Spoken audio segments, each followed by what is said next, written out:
Greetings and salutations, everybody. Welcome back to episode 44 of the Snarp Fangle Podcast. I am your host, Jake Metzger, along with my magic torch-bearing friend, who will throw the furnace of wrath your way if you are jejune and decide to waste everybody's time by tossing Armageddon into the mix. Ladies and gentlemen, David Reed. How you doing, David? I'm doing just fine, just fine. Amen, brother. And our special guest this week, whoo, I'm excited, is a guy who loves all those PlayStation exclusives. And I even heard a rumor that, reportedly, he put 44 and a half hours into Concord during the 48 hours it was available to play. And he finally completed Astrobot and got all the homies. Ladies and gentlemen, Frankie. Hello, what's up? How you doing? Also, I did not play Concord, even a little bit. It was a rumor. Yeah, reportedly, this is not me saying it. It's what other people tell me. Many people are telling me. Yeah. Yep. For all comments, concerns, thoughts, and hate mail, as well as your Plants vs. Zombie speedruns, please send them over to snarpfanglepod@gmail.com. You guys ready? Ready is ready. Yeah, let's get into it. All right. Frankie, let's go over real quickly this week because we have a juicy topic to get into. But what have you been playing recently? I'm intrigued to see what the Frankster has been playing. Do I really want to tell you?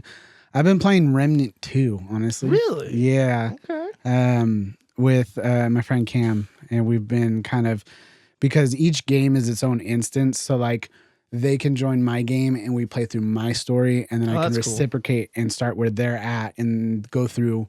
And is you get like armors and weapons and items.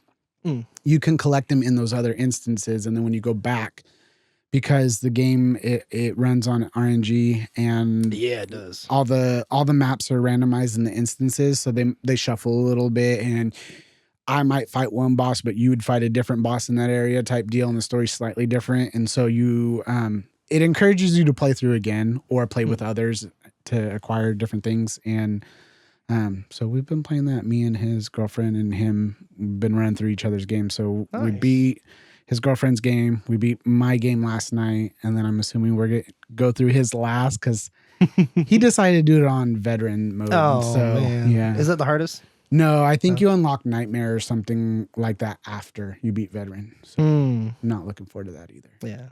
Yeah, I've seen Remnant. It's really cool looking. I played the first one. The first one's really cool. I will say this second one, I like it more. So, all the people are going to hate on that. But and wasn't it part of Humble Monthly recently? Like last year or so? Because that's how I got it. I believe so. It was on PlayStation Plus. Oh, that's right. It had that bag. Yeah. So I got it on there, and then I guess he had bought it at some point anticipating to play it, and so it finally came up on PS Plus, and so he talked me into it, and then his girlfriend saw us playing, and she's like, I want to play. So she got on her PlayStation, and we've been running it through, so it's been a lot of fun. Heck yeah. Yeah, that's a fun game. I don't have experience with it, but I look at it and it reminds me of Ashen. Do you know that game? It's like a baby's first Dark Souls kind of game. Yeah, I played a little bit of that, and this seems like a more gun-toting, action-packed, kind of Dark Souls-y elements, but it has that rogue, not like, but light sense, right? Where you keep your items at the end? Yeah. Something like that? Yeah. So it's a third-person looter-shooter roguelike type game. I don't know. It's hard to describe. It's really cool. It seems super fun. Yeah. If you've played the first one, you got an idea what's going on. The second one, I think, has a better story to follow. The first one kind of, you got bits and pieces, but it wasn't cohesive, or at least in my opinion. There's a lot of people that really dig in and read item lores, and they fill in the picture, and they're like, oh, the story's really good to this, but I'm not going to spend that much time in it. So yeah, it's not known for the story, but just a gamer ass game. That's how I describe it. It's just fun. Yeah, kind of like Astrobot. It's just fun. I see how you're tying that one in. Astrobot is different in all sorts of ways. I know, but just like the fun factors. Yeah, no, it's been a lot of fun. I was texting him Saturday because he was like, I'm busy. I might get on later.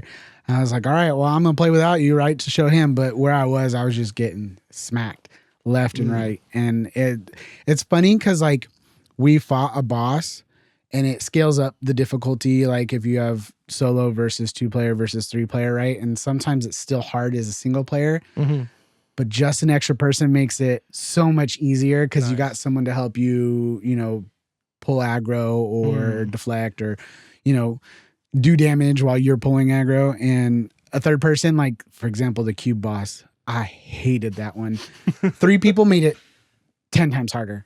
Really? Because it adds an extra. So there's these cubes, right? And they like roll through a maze and they have cubes on certain sides. And so 3 people means 3 or 4 sides of the cube have a box that you have to shoot.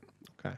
And so like as it flips over, it comes up, but it's insta kill when it hits you. Oh. And so, and then there are ones up in the sky that are just like free rotating. And so you have to shoot the cubes and they shoot crap at you. Oh, geez. It's just chaos. And do they move around the arena? Only the ones on that are flipping on the ground, move around the arena, but they're like in a set pattern.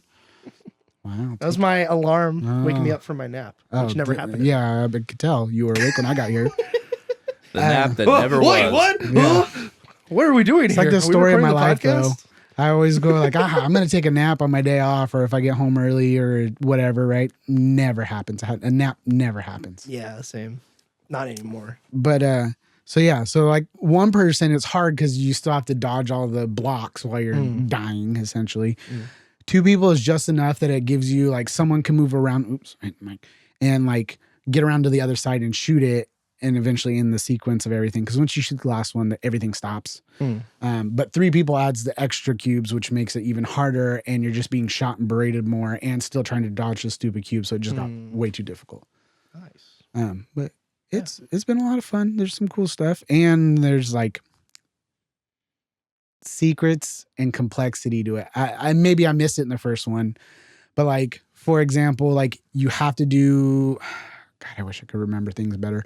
You had to do certain things in certain orders. Like I'm going to butcher Lossum. It's kind of like a Bloodborne type area because there's like 3, technically there's 5 areas, but 3 areas. There's your starting area wherever it puts you at.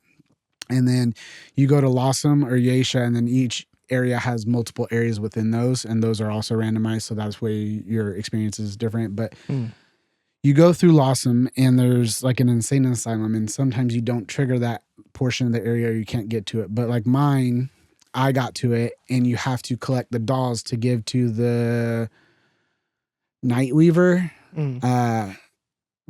But you have to give them the dolls first in order to get the key. And if you don't do it, or like you give her one of the keys, it messes everything up so you can't get it. But like you get a really cool Dreamcatcher staff, which is pretty OP.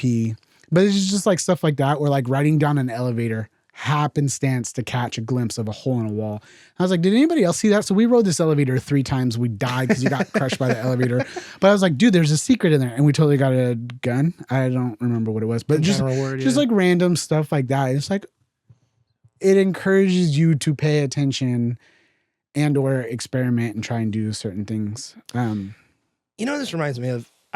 You know how the Dead Cells folks are doing a Prince of Persia game? Yeah. And they're kind of like contracted from Ubisoft doing that, like a rogue light, kind of like Dead Cells-y Prince of Persia side-scrolling game. Kind of harken back to the roots of that franchise. But also, it would be awesome if they give the Dead Cells like rights to the Revenant folks who, it's not Saber Interactive, but it's shoot, I can't remember the guys who made it. It's not Flying Wild Hog. That's the folks who do. I'm gonna have to look this up real quick, but it'd be awesome if they get the Dead Cells and make a 3D kind of like Dead Cells game, like co-op. That'd be kind of cool. Yeah, and it's all about timing and running through the levels as fast as you can, because in Dead Cells, when you die, you get the upgrades, but you also keep your currency, so you can keep buying more stuff. There you go. So it's like, it reminds me of that a lot in that kind of RNG sense. Yeah, or RNGesus sense, you know. Yeah. I remember watching a bunch of Halo like speedruns, and they'd be like, so hopefully you hit this grenade and you time it right and you hit jump at the right time and you pray to RNGesus that you get across the chasm. Oh, let me look. It don't matter. But yeah, it'd be cool if they, those folks who make Revenant, I think it's Flying Wild Hog. I could be wrong.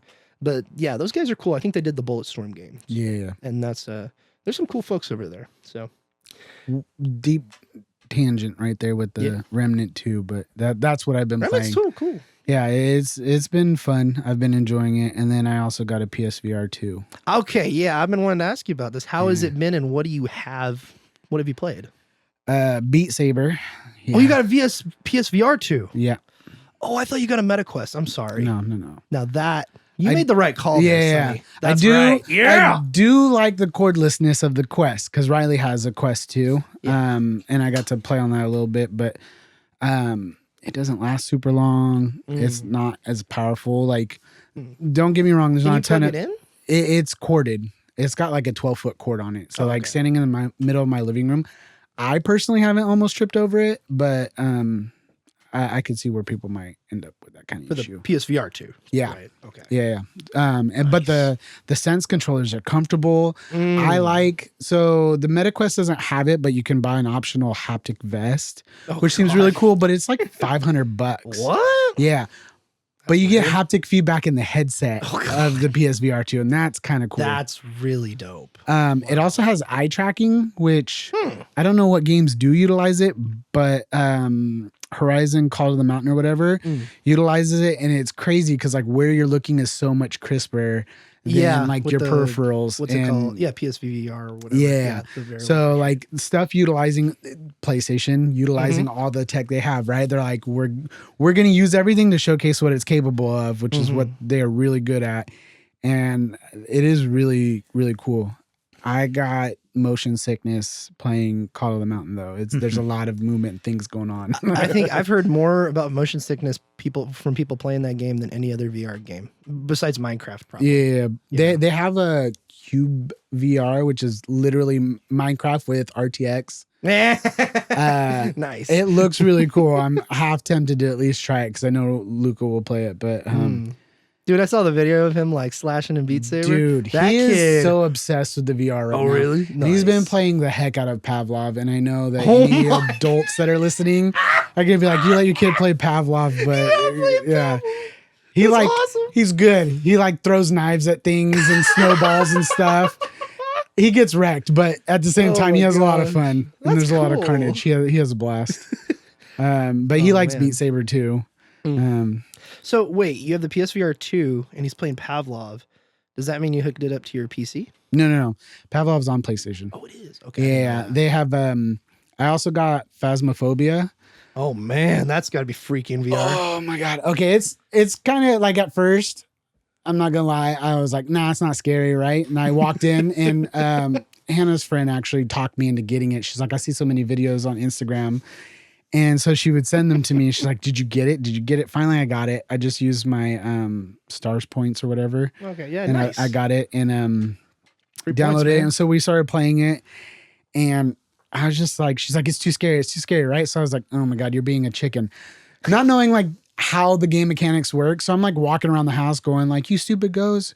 I'm not scared of you, right? And it totally wasn't doing, like nothing was really happening. Yeah. And finally figured out like the actual mechanics of the games and tried to like figure out which ghost type it was at each location. Yeah, because isn't it is it a Ghostbusters type game or is it just running away from ghosts? It's more like Ghost Adventures VR. So you are a ghost? No. You guys haven't watched any Ghost No, Adventures? I haven't watched it. Yeah. So you're a paranormal investigator and you have like a truck that pulls up with all your equipment and then you like open the door and then you go into these houses and it's like minimal clues. It'll be like responds to this and that's kind of all it says. It doesn't tell you what ghost type it is. So you go around and you have your night vision camera. You have your white noise box thing. You have like your thermometer and UV light and stuff. And so you go through and you have a journal. And so as you experience certain things, like, right, you can see the light orbs in the night vision camera, you'll mark that and it kind of narrows down which ghost it could be. And so the objective is to survive and get the correct ghost. And then that gives you money / experience points and you level up and you can get better gear and unlock new areas. That's pretty cool. So the first time was total bust. I was like, oh, you stupid ghost, blah, blah, blah, like talking mad shit, right? And didn't really do anything. I was like, I don't think we're doing this right. And then Saturday, my friend Trev came over and he was like, oh, that sounds like fun. So he like figured out what we were really supposed to be doing and like the whole aspect of actually guessing in your journal what it is and then trying to escape. But I got to the second area. Swear to God, I came out of the basement and there was a ghost glowing red right next to my face. I screamed so loud and they both laughed at me because they both jumped too. But I was the one playing and I had the VR headset on. And it scared the shit out of me. I was, but it was a lot of fun. We played like all day long. Nice. I think I had like 3 heart attacks. It's not a big deal. Not a big deal. Not a big deal. But yeah, I was gonna say, David, like this seems like a game you would. I don't know if you would enjoy, but I would love to see you try it out. Like, absolutely, I'd pay money to see you try this out. It is fun. I will say it's fun. Too. And even being scared, like it was still a lot of fun. Yeah. What's that game that came out on Steam? Content warning, the like Lethal Company type game where you're filming somebody's filming the entire time, and then everybody else is trying to capture a ghost or not get killed by ghosts or something like that. I'm not sure. You haven't heard of it? No. Oh. It was notable because when it came out, it was like free for the first 24 hours. Oh dang! And then it's like $7 or whatever. So not that bad. Not bad. Yeah, it's not bad. Anything else, Frankie? Or just that? You got VR. Are you gonna hook it up to the PC? Yeah, I want to. You got it, bro. Half-Life 2. The PC adapter is only $50. It's not bad. No, it's not bad at all. Not bad at all. And you've got a pretty mid-tier, like entry-level VR headset. I know that's complicated, but people that know VR, it can get expensive. Like the people that it's like a walking treadmill that you clip into, so you can actually walk instead of using thumbsticks, and you can remap. I've seen that. That's like $900. Yeah, it's ridiculous. So it's like VR setups can get real expensive real quick. Yeah, and I've seen a lot of people buy PSVR 2 specifically, and they've actually like. It's cool for like a week or whatever, but I've heard people just use it for a day and not use it. I'm like, dude, you just paid all this money. Use it. Black Friday deal is the only reason I bought it. Dude, yeah, you got it for a good deal, I heard. Like, you don't have to say how much, but it was a bundle, good deal. The bundle with Call of the Mountain was $250 Holy off. crap. Yeah, so $250 off. Okay. Yeah, so it went from... That's still really good. What is that? $600 down to $350? Yeah, it's down to $350. That's really good. And that's MetaQuest 3. Price. Yeah. Yeah. So that's actually a little bit less because I think MetaQuest 3, not the S, is $399. Yeah, $399 now. So like same ballpark. And I got the steering wheel. I got the... Oh, you did? Because you can also do Gran Turismo in VR. Oh my God. Man. It was cool. It was pretty cool? Yeah. So... But I got that, and that's $200, and it was $100 off. You can actually drive your car like you do in real life in the game. Yeah, there you go. Getting sideways. No, but I got the entire bundle with taxes for $8 less than the bundle by itself. Wow! So I got the bundle of the steering wheel for under $600. That's pretty dang good. Yeah, that's affordable right there for VR at least. Yeah, like I've been debating. Like I'm like, my PC can run VR stuff. It's powerful enough. And I have already some VR stuff in Steam. So I'm like, but the Vive is way too expensive. And yeah, I can hook up the MetaQuest, but it just doesn't feel right, Like I'd rather get something else. And then I heard, like I extensively watched and looked at reviews of PSVR 2 because I'm like, is this the one? And it's the one. Like it's the one I want to get really, really bad. So it's definitely on my list. Maybe next year sometime I'll buy it, but I'll probably wait till next Black Friday. At this point, maybe Sony will probably cancel it and not support it anymore. Like any of their accessories.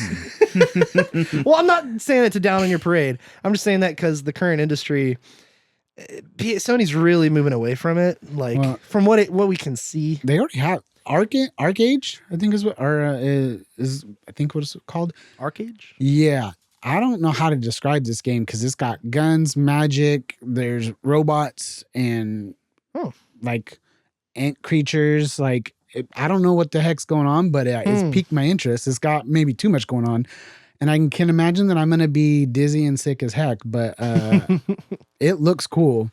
Like you watch the gameplay trailer, it just there's a lot going on. What's the game called? Arcade? Yeah, but it's ARCHE. ARCHE.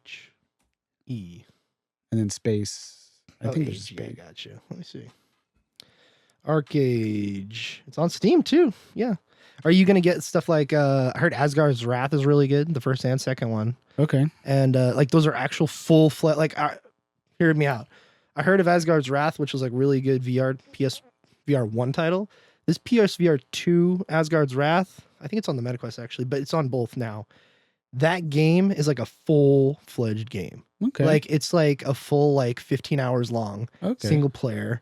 You're like this god. It's gonna take you forever. It looks really freaking cool. Even I get a little nauseous, and I'll take a quick break and get back into it. And if I stick with it, it kind of goes away, and I feel fine after committing to it. But like I didn't play most of last week, and then we played this weekend pretty heavy, and the first little bit getting back into it, I was like, oh, you need a break from it. Yeah. But like I said, you jump back in and you can play for it. You get used to it. Yeah. Or you don't. I guess other people might not, but I was fine after a little bit. Yeah. I really want to do, what's it called? Half-Life Alyx. That's the one I want. That's the reason why I wanted to get a VR in the first place. It's another Half-Life game, and I heard it's a full-fledged game, and I heard it's really freaking good. Yeah, I've heard it's really good, and not many people played it, and those who did thought it was freaking awesome. Yeah. So I'm like, I need to play this, but now they just released the full version of the conversion mod to mouse and keyboard controls. Yeah.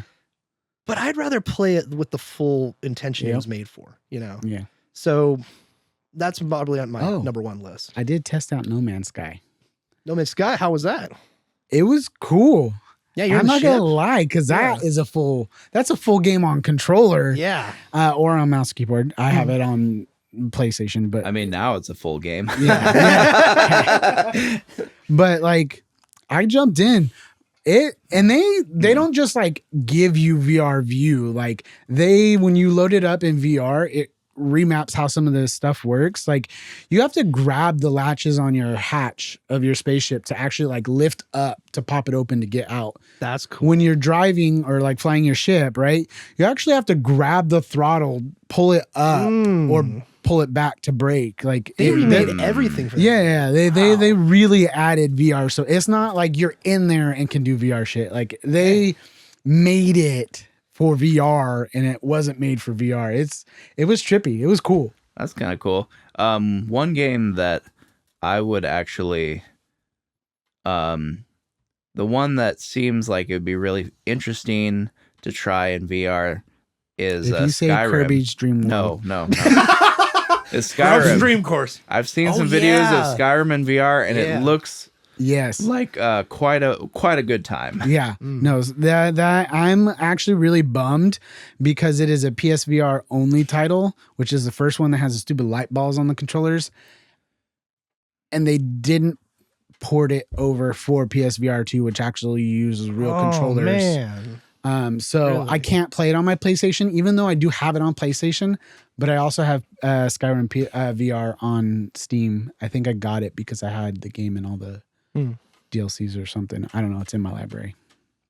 Yeah, man. Skyrim, that'd be fun in VR. Especially, David, have you seen the AI mods people have put in there for AI mods? No. Okay. Have you seen this, Frankie? Uh-uh. Okay, so people hooked up ChatGPT to Skyrim, and then they added a voice over for the game. So when you talk to NPCs and you can ask them a question in the bar, there's also expanded conversations, and you click that, and it's the actual AI responding to custom questions you can type in. Oh, and it's spoken, so it's spoken out. Chat GPT is talking to you through Skyrim. Yeah. And you can ask about the lore. It has access to all of that stuff. And I'm like, oh my God. Oh, this is how games last forever. Yes. Okay. I already had that realization when I was modding Skyrim back in the day. I was gonna say, and now Skyrim's I'm now it's even more so. Yeah. And it's full on conversations. I feel like we've It's had this crazy. talk about Skyrim, but I had it on 360, PS3, I have it on PC, I have it on PS4, I have it on PS5. Todd Howard got all my his pennies, money, all your money. And it's just a good game. I can't wait until I get a little PC adapter, and that will probably be the first thing I try on PC and VR. And the beautiful thing about it, it's a brand new experience, basically. Yeah. And I'm going to kill all the people in Whiterun. I'm just kidding. Just kidding. including the children. Yes. Which you can mod to have them be killable. Yes. And I'm going to make them is a all look fun like mod little if demons. you're up for it, Yeah.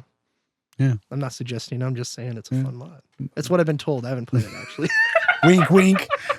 You weekend, Let me get to anything else, Frankie? No.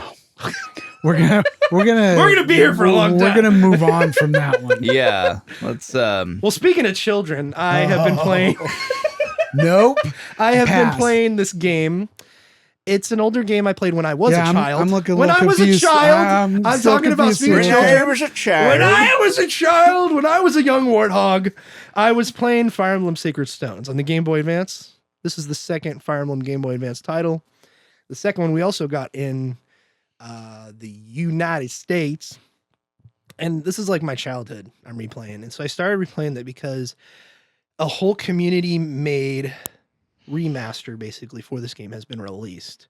Basically, it's an expanded version of the original game with custom sprite work, custom kill moves, redesigned character models. It's all pixels, so it's just redesigned characters in general, and redesigned maps and expanded maps and more characters. So it's basically like a remaster with added content. And I've only put like, I want to say 4 hours. I've only played the first like 6 or 7 missions.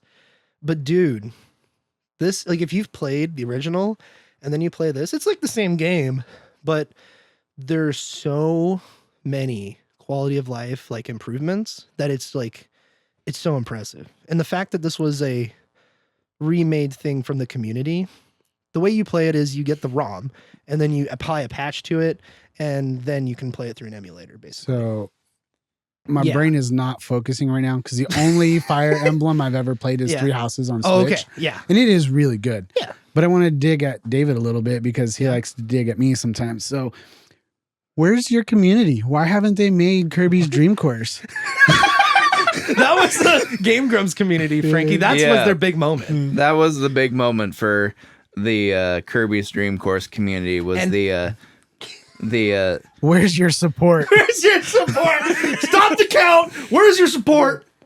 Anyway, David. My community, the Kirby community is unfortunately might have poked the bear a little too hard on this one. Yeah. We're tearing out a wound. Is unfortunately not a very active scene. No. There's and it's all 5 of you. And you know what? I wish stuff like your game gets the more attention like Fire Emblem is getting. Just because I've played Kirby's Dream Course, and it's actually a pretty dang fun game. It's fun when you're not playing with certain people. It's really hard to master though because I played with you, David, and it's wrecked, huh? You got wrecked. I got wrecked. I got hounded by him and Matt, and then Jacob came over one time, and Jacob's the same way, He's man. The same way, bro. They're like relentless. We need to record you guys a podcast had a just savage childhood that you guys are just so unforgiving for the other players. You're just watch this. Their childhood. Yeah. Yeah, when we played Kirby's Dream Course back in the day, like it was super competitive. Yeah, I know. So competitive. And you know, just every time, like you can't unlearn that. That's the problem. Is like when I try to play Kirby's Dream Course with noobs now, it's like I can't unlearn all the competitive tendencies that I have like ingrained in me. It's affected him in other ways too. Okay, because other ways, Frankie? He was divulge us. Yeah, he was playing D&D as somebody else's character, Darius, and they're like, "Oh yeah, he's evil, chaotic." Got me trapped in a cave and murdered by some goblin folk, dude. I feel so bad for Ian trying to DM that. He's like, what? That's not. What am I gonna do? I'm pretty sure it was actually Steven that was. Oh, Steven. Yeah, poor Steven. Yeah, but it's just that competitive dark nature is somewhere deep within this mild-mannered man, and when it gets dragged out, it is not the prettiest thing to look at. He'd be. He's like, best. I got it. He just morphs. He just morphs. Yeah, the horns come out, wings. This dark clouds all of a sudden emanating from him. M&Ms. Yeah, emanating. Yeah, no, not M&Ms. No. Overall, a really great ROM hack that brings so much like.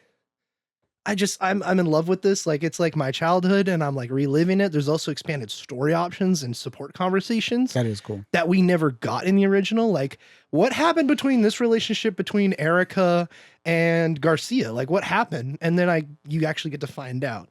And it's like really cool stuff. And I'm excited to play through it. In terms of what else I've been playing, I played Sacred Symbols' new game. Last Stand Media's new game called Tribreaker, which is their follow-up to Twin Breaker. It's an indie game, 2D Pong style game. Like brick breaker. It's a brick breaker. I was gonna say they skipped single breaker and they went bi breaker. Well, it's based off of the podcast breaker, Sacred tri breaker, Symbols. quad breaker. So the podcast Sacred Symbols which is a PlayStation podcast. It's basically the first game was about the two hosts and they're like space explorers and their ships are called Greetings and Salutations because that's how they open the podcast. So the two ships are called. So you're plagiarizing left and right. Hey, I wear my inspirations on my sleeve, you know? But anyway, that was their first game and it was like an incredibly deep story for a brick breaker game. Had to do with time travel and inner space politics with Earth in the future. It was really weird. And then they expanded upon that in this one. And I've only played like the first 20 levels. I think there's like, I could be wrong, 50 or 60 of them. So I'm about a third of the way through the game. And it's just more brick breaking. It's more now. The reason why it's Tribreaker is because when the first one was made, it was just the two hosts. And now there's a third chair. So now the third chair, they incorporate him into the game story. And he comes in and recruits the space people. Not space people. The two hosts that were in the first game. Okay. And he's like, we got to go back to space. And so now we're going back to space. And they added new game mechanics. And like, as the third host, you get separated for a period of time and you get to play a version of Pac-Man. You get to play a version of Frogger. You get to play a ton of different, like just random mass games. Like that's not a brick breaking game. And it's just a fun little romp, $10. You can complete it in a weekend. And I haven't finished it yet.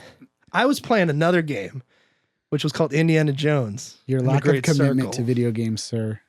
And I am one to talk because I am notorious for getting like 3/4 of the way through and I'll spend 80, 90, 100 hours in a game because I am the worst. I get sidetracked and do side quests. And then by then I've done hundreds of hours of and not gotten anywhere. Yeah. And I'm like, oh, new game came out. Move on. Right. So I am the one to call you out. I think that's more of a healthy way to do it. I am the one to call you out. Because what I've been trying to do, and it's really stopped me from loving playing video games, is to just stick to one game and hyper focus on it and not move on until I'm done with it. And that's really like stolen away a lot of my joy. That's kind of why I get burnt out on games and kind of take a break sometimes. You and me talked about this last episode where you just get really kind of burned out. And so you turn to other stuff like anime or movies or whatever, you know? But I've been trying to, this weekend specifically, I was getting ready for this podcast and I was like, I need to like just try a bunch of stuff. And so I'm almost done with Pseudo Regalia, which is like a PS1 3D platformer independent game on Steam. $7. The movement is really fun. Highly recommend that game. Pseudo Regalia is what it's called. PSEO, whatever. But no, let's get Indiana Jones. So I put about 5 hours into this so far, and it's really long. I couldn't believe how long it is. It's about 30 hours if you want to complete it all, like side quests included. So that's relatively short. It's relatively short. Have one question for you. Go for it. Did you throw as many things as Donkey did in his video on it? No, I haven't watched Donkey's episode actually, so I'm excited to watch it. You have to see it. It involves a lot of throwing of objects. Yeah, a lot of throwing of objects. I could see that. There's a lot of things you can pick up and throw and beat over the head of fascists and Nazis with. So anyway, Indiana Jones and the Great Circle, David gave a great descriptor of some antics you can do in the game, but I kind of want to give a little preface to this for the audience's sake. So I remember hearing about this. I don't know if you remember, Frankie, when they announced that there's whispers and rumors that they're making an Indiana Jones game. And Who's that Xbox, your whisper mill? What rumor mill do you hang out at? This was like 3 years ago, bro. Okay, I'm just. I was listening to. This was prior to when we started the podcast. Like Windows, but you and your rumor mills, they're like legitimate sources. Like Windows Central Gaming never would played have Concord. some rumors. Never. And that has a really like Jez Corden, who's a really like pretty notable like leaker and stuff like that and reporter, kind of revealed that they're kind of making one and Bethesda's part of it. And you're like, what the heck? An Xbox? What? And so you're like, okay, cool. This is going to be like a third person action game, right? Well, I remember earlier 2 years ago, if the word finally got around past rumors, that kind of like confirmation from a couple sources, like, yes, Machine Games is making it. And somehow Todd Howard is aligned with them in making this game. He like pitched it apparently. And now them and Xbox have the rights and they're making an Indiana Jones game. And I'm like, interesting. Okay. Machine Games, the guys that made Wolfenstein, the last couple Wolfenstein games that are freaking awesome, by the way. I don't know if you played them, but yeah, I have Youngbloods on PC, and I had Wolfenstein. New Order, New Colossus, not the newest one, the one right before that. New Order. Yeah. So, which is coming up on which just passed its 10th anniversary, by the way. It's been 10 years since that game came out. Which, yeah. But anyway, so Machine Games, we heard about this, and I'm like, this was in 2022. And I'm like, this is interesting. Then the full ass reveal comes up earlier this year in 2024. And Todd Howard comes out and he's like, we've been making an Indiana Jones game, and here it is. And at first, before this, I'm like, Machine Games, great choice. They already shoot Nazis in video games. You can shoot Nazis in an Indiana Jones game. Perfect dev, right? But I don't know how they're going to do third-person action, because this is a third-person game, right? No, it's a first-person Indiana Jones game. And I'm like, how? I was like confused. And I was watching the reveal earlier this year, and I'm like, this makes sense, but I'm really skeptical. But now you do have my attention. And I remember like watching that, and I'm like, how is this going to work out? And then they started throwing things. Because it is a fun game to play. I sat down, I got a really nice deal online through a very shady website with 3 months of PC Game Pass, and I got a month free because I activated it. So I'm like set to like April.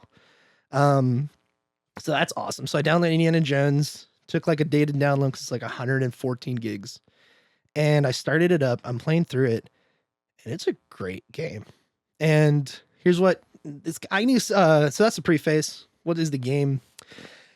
So if you're going to go into it imagining Uncharted, don't go in imagining that. It's a different kind of game.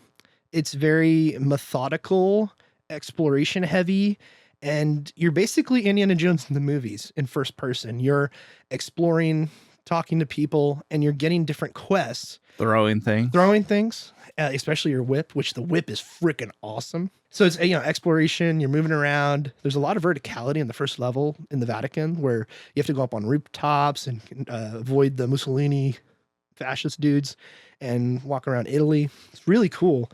And it's it's very, how do I describe it? I've been trying to figure out how I describe this game because there's very little shooting in it. You do have your pistol, but it'll basically just attract attention and they'll kill you like right away. So like it's all about fisticuffs and first person punching and hitting. And it's really cool. So I don't know if you guys ever played the Indiana Jones game in the Emperor's Tomb back in the Xbox days, the OG Xbox days or PS2. That game I grew up on, and it's fantastic. It's a really fun game, but it's old. This is basically a first person version of that with less shooting, but I guess later on in the game, I'm only 5 hours into it. There is more shooting, more action, more set pieces, and the story goes in some really cool places. The story, first off, is really intriguing. David, they are involving, yes, the Great Circle is like, oh, all the 8 wonders of the world. If you line them up, it's a circle around the planet. That's the pitch, right? And there's way more that happens later from what I hear, but that's like the pitch. But the first thing they introduce you is like folklore and artifacts of the Nephilim from the Bible. So they're taking a lot of stuff from the book of Enoch, which is really cool, about giants who were basically angels at one point for, in layman's terms. But Indiana Jones tracking down something like that. He's working with a priest in the beginning of the game. The whole game opens with a recreation of the opening of Raiders of the Lost Ark. Oh, that's cool. And it was really cool to like go through that, but I don't want to like compare. Oh man, I just jumped into something else. Sorry, I'm losing my breath. I'm so excited to talk about this game. But yeah, there's a recreation, and then after like you're running away from the boulder, Indiana Jones wakes up in the museum, and Marcus is sleeping, and it's nighttime, and there's a store ranging, and then somebody broke in the prison, and that's how the game starts off. Okay. So it's really cool. It hooks you in, and as you're like going to Italy and you're finding like what to do from the priest and stuff you're talking to, you keep getting all these side quests as you go through the main story. Like, oh, I heard, like you overhear a conversation. Hey, I heard there's this kid and he's like captured by the Nazis, and yeah, it'd be crazy if he escapes, and then you're tracking down this kid who's kidnapped by the Nazis. There's another one where it's like, hey, in this one church that they're going to rebuild, you need to go find the underground belly of it. And then you go to it and you have to go back. And as you go back to get something else, turns out you do go there, but it's like the main story. You just haven't gotten there yet. So it's very open as well. You can like explore and go around, and there's doors that are locked and everything, but you have to figure out how to get into. There's stealth involved. A lot of different aspects that really I'm smitten with, and I'm like really impressed at the like production design as well. And it's like just it's funny because it doesn't sound like it's really fun, but it's really fun. These side quests are like, no, I want to collect-a-thon them all. I want to go and get that side quest done. Right. But it's like I should focus on the main story. And I'm glad I did, because after 5 hours spending the first area, and there's a total of 5 areas or 6 areas in the game, I'm now in like Giza in Egypt after like a whole confrontation with the main villain. And now I'm like, dude, I'm in the sands. They're talking about the Staff of Ra. They're talking about the stuff from Raiders. This is really cool. And also in the beginning of the game, this also takes place right after Raiders as well. So it's like before Last Crusade. I think, was it David, Temple of Doom was like before Raiders, right? Canonically? No. Temple of Doom, all the movies are in chronological order. I heard the opposite. That Temple of Doom was before Raiders. I don't think so. No. Well, anyway, they mentioned Marion and stuff like that. So this takes place very much after Raiders of the Lost Ark. And there's just a bunch of little things they're doing to not do fan service, but really to do really good callbacks in small, subtle ways. Like there's a scene where he has to feed a snake, that's kind of obvious, but there's rats going around. He's like, oh yeah, who else hates rats and all this other stuff. But it's very, very good is what I would say. Like it's hooks in me. I think about the game a lot after playing it a ton this weekend, and I just can't wait to get back to it. And I hear it goes to some really awesome places. And I heard the story and the ending is really friggin' good. And you can throw things.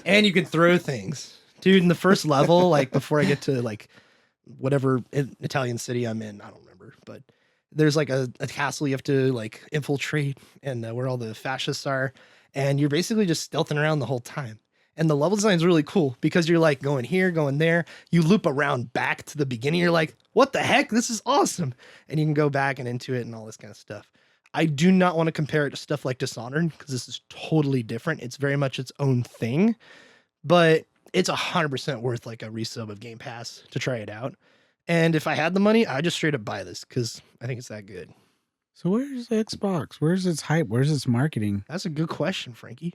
I mean, yeah. Outside of its release date, I didn't see much about it. I do remember hearing about Bethesda working on some sort of, and Xbox working on some sort of Indiana Jones game earlier this year, but it kind of just fell off the radar for me. Yeah, even at like E3 time, they did very little to advertise. E3 doesn't exist anymore. You can't use that. Or Summer Games Fest or whatever. The summertime they barely advertised. The marketing for this game has been really disappointing. Yeah, because after all this, all I know about the game is throwing things, and Harrison Ford can't remember who Todd Howard is. That's all I know about this game. Awards. Yeah. Well, also, by the way, Troy Baker as a young Harrison Ford, he did really good. He did like really they good. showcased some of that at the Game Awards, and I did watch a couple other gameplay videos. And we're gonna spoil some. Awesome. He won the best actor in a video game. Was that what it was? Nope, he did not. Because this game wasn't nominated for anything because it came out after Game Awards stuff. You're right. So this game will be on the docket for next year's Game Awards, which we will be jumping into momentarily. But he presented an award. He presented an award with good old. Sorry, after 3 hours, some of my brain is scrambled. Good old Jewish information. Short guy Todd Howard. Yeah, with holy elderly crap, Harrison short. Ford. I didn't realize how short them. he was. I love the memes that went even on Harrison Ford, who's half hunched over, was taller than him. He's taller than Todd Howard. But I'd highly recommend this, like, just to try it out on Game Pass. See what you think. This game's high quality, high budget. It's just so beautiful. And man, the fisticuffs and first person fighting, which I barely even mentioned, is really engaging and cool.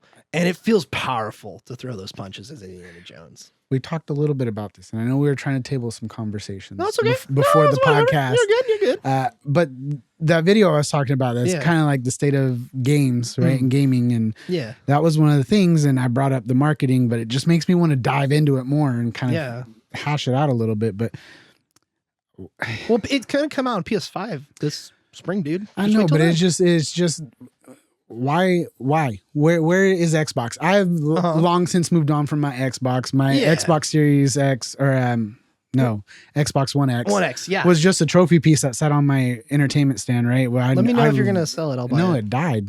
It died? It died like a year and a half ago. And I tried to like leave it there, and me and Jacob tried to switch the like the fan or hard drives or capacitor in the it's that power. Oh no, it was just gone. So gone. I finally got rid of it. Dang, I'm sorry, which bro. sucked because my Kinect also died, and I had an older One X that had the Kinect port and the Kinect adapter, and then they literally just stopped supporting it. Even if you had the adapter, which was my favorite part of my Xbox, to be 100% honest. Yeah, because wait, your favorite part of the Xbox was the Kinect? Yeah, which like literally everyone else hated. I don't know why, man. It worked because like I bought I don't even remember, it was like the Xbox sports game that was fun. Oh yeah, and like its tracking was really freaking the next good. generation and Xbox One era, really good stuff. A huge jump. It tracked the entire body. Like I very rarely had issues with it tracking my hands.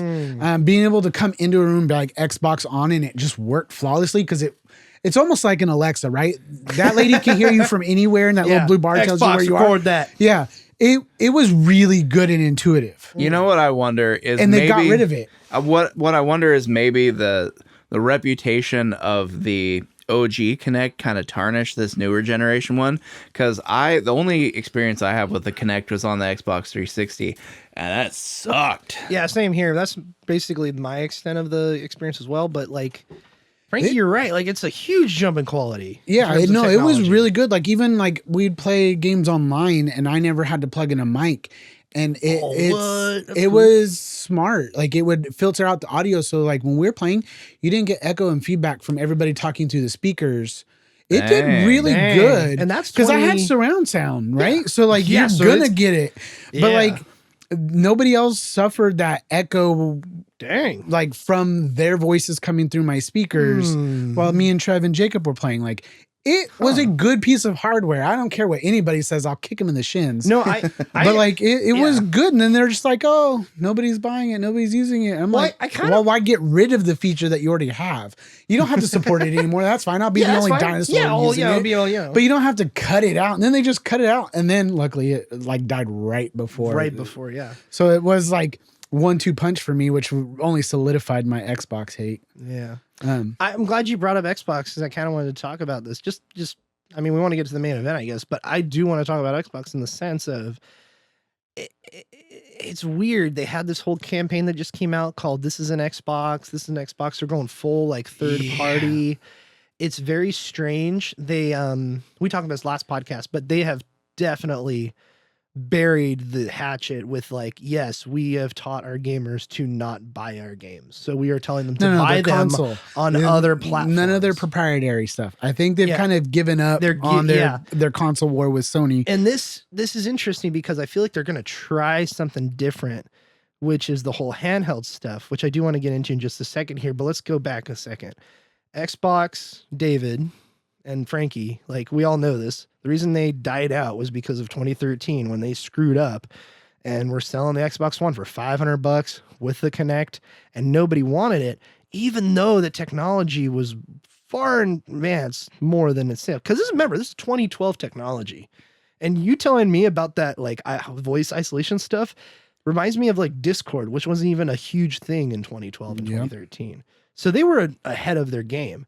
So it just bums me out that, I mean, it took one generation for them to give up, basically. Right. Because even in 2017, when my hope was like, oh, we're going to get a new console in the next couple of years, that'll rejuvenate it. There's already rumors about a PS6, but there's nothing going on about the next Xbox. Is kind of. Well, I'm going to get into it in just a sec, but like the 2017, I'm like, yeah, the games are coming 2018.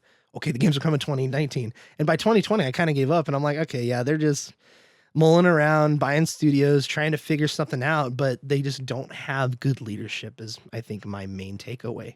I like Phil Spencer a lot, and the way he carries himself and his personality, but He's a politician for the video middle games. management that he has beneath him is horrible. Like, you look at stuff like Redfall, you look at stuff like Arcane, you look at all these different examples of failure after failure after failure, and even stuff like Sea of Thieves when it came out. Like, that wasn't like they basically, the only reason that game still exists is because Game Pass launched, and that game would not survive without that. But now it's a great game. But it just took them 7 years to finish it. I mean, we just talked about No Man's Sky, so same thing. Yeah, I get it. Yeah, but Game Pass is part of the problem, right? The gaming industry, we're going to broaden back up just a little bit. That's part of the problem, is they're selling themselves short, and the people that sign on, or Microsoft owns, they're losing that revenue. So then they're going to throw in microtransactions, and we all know how much I freaking love microtransactions. Well, also, like, I was listening to, speaking of Sacred Symbols, I was listening to their podcast, and the guy, when Hellblade came out, bought Game Pass, played Hellblade for however long it was like 5 hours, super short. And then he literally the next day canceled it, and they gave him his money back. He's like, all right, I'm going to not do this. And they's like, okay, cool, fine, here's your money. Like, they don't care. It's like, I mean, you have a company like Microsoft that is behind them, and it really is just a blip on the map for them, if at all. But I think also the Activision thing, it's been so far a financial blessing to them in the sense of they're more profitable in a sense, but that was $44 gajillion worth of, like, what was it, 69.5 billion or whatever, and then I think 75 is the final number for interest. It's like, holy crap, like, that's half at the time when they were 2 years ago going to purchase it. That's half of Microsoft's full worth. It was Activision's purchase. And it's like, what are you guys doing? Yeah. So I guess we'll see what happens, but I feel like they have all these pieces set up, especially with now the word on the street is, the streets, David, they're talking, are back to his rumor mill. Well, they've already confirmed they're working on the next console, and we don't know when that's coming out. The theory is 2026. And we talked on this last podcast, where the theory is they're going to launch an Xbox and also a handheld, like the Steam Deck, basically. I have heard the rumors about the Xbox, and I don't think they're launching it. My guess is they're going to partner with someone. Well, that's what they already did. Like Lenovo, MSI, someone who's already got something in there. They're doing testing on their shit, and then when Xbox comes around, they'll have something a little more polished. Like, the issue with my Steam Deck that I have, and I love my Steam Deck, is it doesn't have like everything on it. You can't play. Don't kill me, guys. You can't play Fortnite on it, okay? That kind of sucks. Get out. We're kicking you off the podcast. Leave me alone. So you can't play any of the Epic Store games on there. There's ways to get around it and hack into an install, but you can't have like the Epic Games Launcher or any of the Microsoft stuff. So that's kind of like what you're missing, and the partnerships you're talking about has remedied that with the ROG Ally, the Legion Go, and whatever else they've kind of partnered with too. Yeah, the problem is that just like the ability to do it is there, because I've been following a sort of indie project, which is trying to port Linux to Apple's ARM chips. You've been digging into this a lot, actually. And so just now the OS has... Now that the OS that they developed now ships with the ability to run the Windows version of Steam, like right out of the box. Wow. And so it can run Proton, and you can basically play.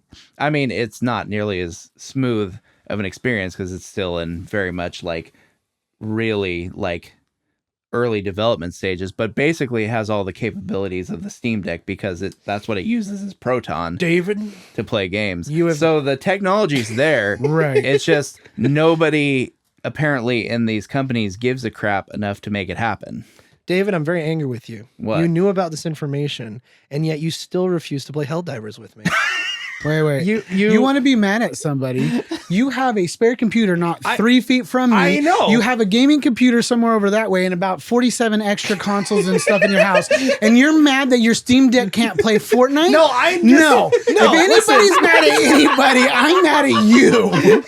I'm not. Okay, look. I'm not mad that it doesn't play Fortnite. I'm fine with that. I'm just kind of sharing what the internet has been like preaching the last year or so. Stop listening to your rumor mill. They're getting in your ear. So anyway, I feel like the reason why I bring it up is because they are setting things up to do something big, probably with another handheld. And the way they already have it is you have the Xbox Series X and the S, right? What if they do this instead of the S, which is the affordable option, and the X, which is the beefy option? They do a beefy option and the handheld. So that'll be, for developers, the bottleneck of that new generation. That would finally be a good move, because right now, the current gen, the whole reason Game Pass has been faltering since the 1 series into the Series XS versions, right? That was a really bad way to announce that. Yeah. A lot of games can't operate on the S the way they do on X. For example, a really big game, Baldur's Gate 3, that was their freaking hiccup. Yeah. And it wasn't like a minor hiccup that they were eventually what did it delay it an extra like 8 months? Yeah, and it was already delayed from the PlayStation drop. Yeah, the PS5 version came out last year in like July or something. Right. And then the early access on Steam. Like on Christmas during last Game Awards. Yeah. Yeah. And it's not the only game. It's one of the biggest games, which is still an indie developer, which just happened to get a really good game. Mm-hmm. We're gonna at some point touch the whole game. I'm just gonna send you that video. I don't really care for the YouTuber, but his points are 100% valid. Yeah. They're really good points, and they kind of flesh everything out as far as like the state of gaming. Yeah. Sorry, I mean, topic. that's honestly, that's bad. If they were having that much trouble getting it to work on the Xbox Series S, because I could play Baldur's Gate 3 on my MacBook. On your ARM chip, bro. Like, that's ridiculous. And I looked at the specs recently. I never knew this, but the Series S has even less, I think, video memory than the One X does. Yep. And a lower clock speed. Yep. Of the newer CPU generation and GPU generation that AMD has in the new hardware, but it has like less of a lot of different things to get to that price point. And I know they're from my point of view, their point of view was if we can undercut PlayStation or Switch, or at least be competitive with the Switch price point, right? We can get more of our consoles in other people's hands, but then you're not developing a quality product. You're just shoving shit down people's throats. Yeah, like I was so disappointed when I heard about Hellblade 2 this year, because I was so hyped for that game. I loved the first one. When I heard they bought Ninja Theory, I'm like, all right, just do what they want. And they did, and apparently they let them do a little bit too much of what they wanted and got a little complacent, in my opinion, because apparently the story's really bad in the new one, and it's only like, and I'm not saying this is a bad thing, but I was expecting more from a sequel. The first game you can get done about 6-ish hours. The new one you can get done in less than 5. And I'm like, really, guys? And the story's not here. It's not even that good. It's a graphical showcase, but it's not why I play Hellblade. I play it because I love the concept of this Nordic chick avenging her husband and going after a Norse god. That sounds freaking badass, and I want to play that. And the first one was just that. But the second one, I heard nothing but disappointment from it. But I'm intrigued to try it with Game Pass. So we'll see what happens with that. But saving grace of Game Pass, you don't have to pay for it. Yeah, well, I set a timer the week in April that it expires, because to get the extra month, I had to turn on auto renewal. Oh, and so I'm just going to cancel it and enjoy it for what it is. So, but yeah, Xbox, they tried this generation with the S. You're right, Frankie. And I feel like they're going to try the similar thing with the handheld next one. But that might be, it's the same and different. Yes, correct. Because I don't think we're going to get the PS6 probably 2027, 2028. Like, I don't think it's coming for a while. No, because the Pro is their midlife cycle. They did it with, the 4. Yeah. They did their midlife refresh with the 3. Like, it's very typical of Sony. Yeah. And so, they've been out. When did the PS5 come out? About 3-4 years ago? 2020. Yeah. Okay. Yeah. So we got another 4 years till you hit 2027, 2028. Yeah, because PS Pro was only 3 years, I think, after the PS4, and that was 2016, and I didn't get mine. I think it was 2018, no, it was 2019. I got mine, so I got it really late. But that's a great console, and hopefully Pro is somewhat the same later on. And right now it's not that great, but later on I'm sure she'll be good. Yeah. But it's interesting because you have them. Also, some of the interesting things with Sony is that they're going to take their time because they're trouncing Microsoft. Like, they're going to just take their time and do their things. And I'm starting to see, in the last 2 years, I've started to see more behavior from Sony that echoes back to the PS3 days, unfortunately, in terms of cockiness, than I've seen the whole PS4 generation.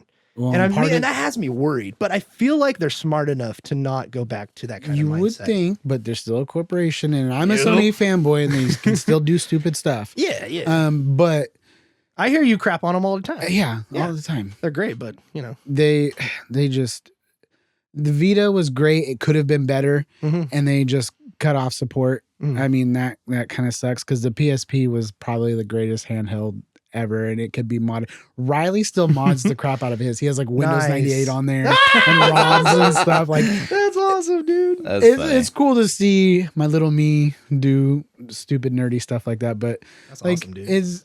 It's. I think they don't see immediate success in something, and they're like, let's pull back. But I think with Xbox essentially bowing out and not competing in the consoles, we're gonna get Sony being cocky, and they're gonna do stupid shit because nothing is better in a free market than competition. Exactly. And if you don't have competition, then you have a monopoly, which means we're gonna be stuck with whatever Sony gives us. And they are hit and miss on what their people want, and so they might do something right. They could also equally do something stupid. Yeah, I mean, with the Switch coming out for sure next year, like, I don't see it coming out any later than that. And Samsung's doing it with their chip and graphics thing, which they, I think, partnered with NVIDIA. What do you mean? Like the process of developing it? The processor that they're using is well, they used that in the last Switch. It was NVIDIA and Samsung partnered up, and they did that. Yeah. Tegra. Oh, okay. Yeah, the Tegra. Yeah, and then now this is the new version. But so that's coming out next year, and then theoretically 2026 we'll get like Xbox and maybe Steam Deck too, because that would be really that'd line up with what Valve has said, where they said we're not going to do another Steam Deck until we get a good generational lift, which is about 2 years away. They said that this year or last year, I think. So 2026 kind of lines up with that as well. And with the Switch being on the market for a year at that point, more competition is going to come in. Sales are going to go up. For some reason, GameStop will probably live again, and keep living. And then we're going to get Sony. And I feel like Sony's going to kind of go for the handheld as well. And my laptop just died, so I'm going to plug it in. But what were you going to say? They've been doing active support for their portal. And as a fanboy, I was not a fan of having just a remote play screen with the DualSense controller, but it seems to be getting active support. It's got now cloud gaming on there. I was actually watching a video on my lunch today, and the guy was like, dude, 4.01 is fantastic. The improvements on it, the performance on it, the cloud gaming. He was like, my one gripe is that you can't stream your own games from your library without your PlayStation. So like I'd have to load it on my PlayStation and mirror essentially, or cast it. Yeah. And I think they're going to work on that too, because I know that, the technology's there. They can totally do it with, Microsoft does it, NVIDIA does it. So they have the tech, but I think it's only a matter of time before. Cause didn't they buy Gaikai back in end of PS3, early PS4? Yeah, they bought them. And then 2 years ago, I think they partnered with Microsoft to get Azure servers access to those. So, balls. I'm gonna tell you, that technology from Gaikai is still there though. Okay, because I was gonna say I use Xbox X gaming cloud bullshit right on my One X when it first came out, and I have good internet at my house. Yeah, you do. And it was trash. Yeah, it's not good. I was hardwired into my modem, and it was still blocky and crap. Like, I've streamed PS5 games on my PlayStation, and it runs super smooth. Don't get me wrong. There's every once in a while there's a little hiccup, and that's just the internet being the internet. But like overall, like 4K. It's crazy how we're there. Yeah. I thought we would take another 5 years to get there. Like, don't put it on Microsoft. No, I'm not saying that. No. I'm telling Sony, don't put it on Microsoft, because I don't know where they servers were using. Those Americans. Yeah, well, I mean, if you're gonna use any Microsoft technology, I guess the server's a safe bet because like Windows servers basically power everything. Yeah, basically, and Amazon servers too. I mean, that's what I think it's 90% of Amazon servers are Amazon, or Netflix servers are Amazon Azure server. What's it called? Amazon Web Services. Web Services. But they all use Linux, so MacBook. Exactly, which that's makes the me right very Unix excited, kernel you were supposed to use. Which makes me excited for Valve because they have been super open with the community. They're working on the Steam Deck. They put driver updates. Me and David, I think or you and me were talking about it. I was talking to, where they release drivers specifically for the Steam Deck if you install Windows on it. Yeah. And I'm like, that's awesome. Yeah. I can't believe Microsoft is doing that with Valve and working together on that. Also, Windows now has Linux as its subsystem running half of its stuff. So Unix. Yep. So it's it's even more crazy now. Yeah. So, but let's move on from the Xbox talk and let's talk about the Game Awards. The Game Awards. So I kind of want to go through some of the categories one by one, name them off, what we would vote for and what actually won, and then what we would vote for. So first off, I want to go through our general thoughts. What did you think of the Game Awards this year, Frankie? What are you overall thoughts of this thing? I thought it was really good. I thought they, especially being their 10-year anniversary, I thought they put a lot of effort into it and budget. Yeah. Like they did really good. Me not being a 14-year-old kid, I was tired by the end of it. I haven't quite reached the same mode as That was a long show. Yeah, not like my dad. You turn on a movie in 10 minutes and he's like in the chair passed out. But halfway through, I was like, "Dang, this is." Yeah. I'm excited for everything going on, but at the same time, I'm tired. Yeah. But it was good. I liked the announcements. The man, my brain's dying right now. They had. I feel like they had a good little set. They had the orchestra. They had a lot of call outs to things. And so I thought it was really good. It gives gaming a quality presence because there's the MTV Music Awards, there's the Oscars, there's all these other award things, and they put a lot of high budget stuff into it, and you see a lot of support in the industry for that particular award ceremony. And so, especially with E3 dying, essentially, and there's Tokyo Games Con and all the other stuff. It's nice that they had something that was like, we also have something high budget. It looked good. It looked, for lack of a better term, professional and well put together. I thought it was nice. It was like nerds unite. You know what I mean? It was cool to see like a full blown production of something for video games. Yeah, I want to know what you think, David, in a little bit, but I just want to get it out of the way because I think I know what you're going to say. So I completely agree, Frankie. I think this was a really well done year. I was very worried because last year freaking sucked in terms of the way they handled their show and the way they managed the production. Last year, we had a bunch of terrible, first off, the speeches were cut super short. They had to cut people out early. Right. We have to blame Christopher Judge of Stargate fame and God of War fame for doing that because the first speech of the night in 2022 was his awards speech, his acceptance speech for winning best performance for Kratos in that year for Ragnarok. And he went on, I kid you not. Yeah, it was a long 8.5 minutes. It was a long speech. 8.5 minutes. And they announced earlier in that show, hey guys, every 10 minutes, there's going to be a winner and they get a free Steam Deck in the chat. So guess what? An extra person got a Steam Deck because of Christopher Judge's the acceptance speech. That's funny. We had stuff like that. It was really sad because last year we had Larian come up winning Game of the Year, and they freaking got 30 seconds to talk. Yeah, they were cut short, and they were cut short as well. And it sucked because later on, the guy from Larian who presented this year's Game of the Year award, which was super cool. What was it?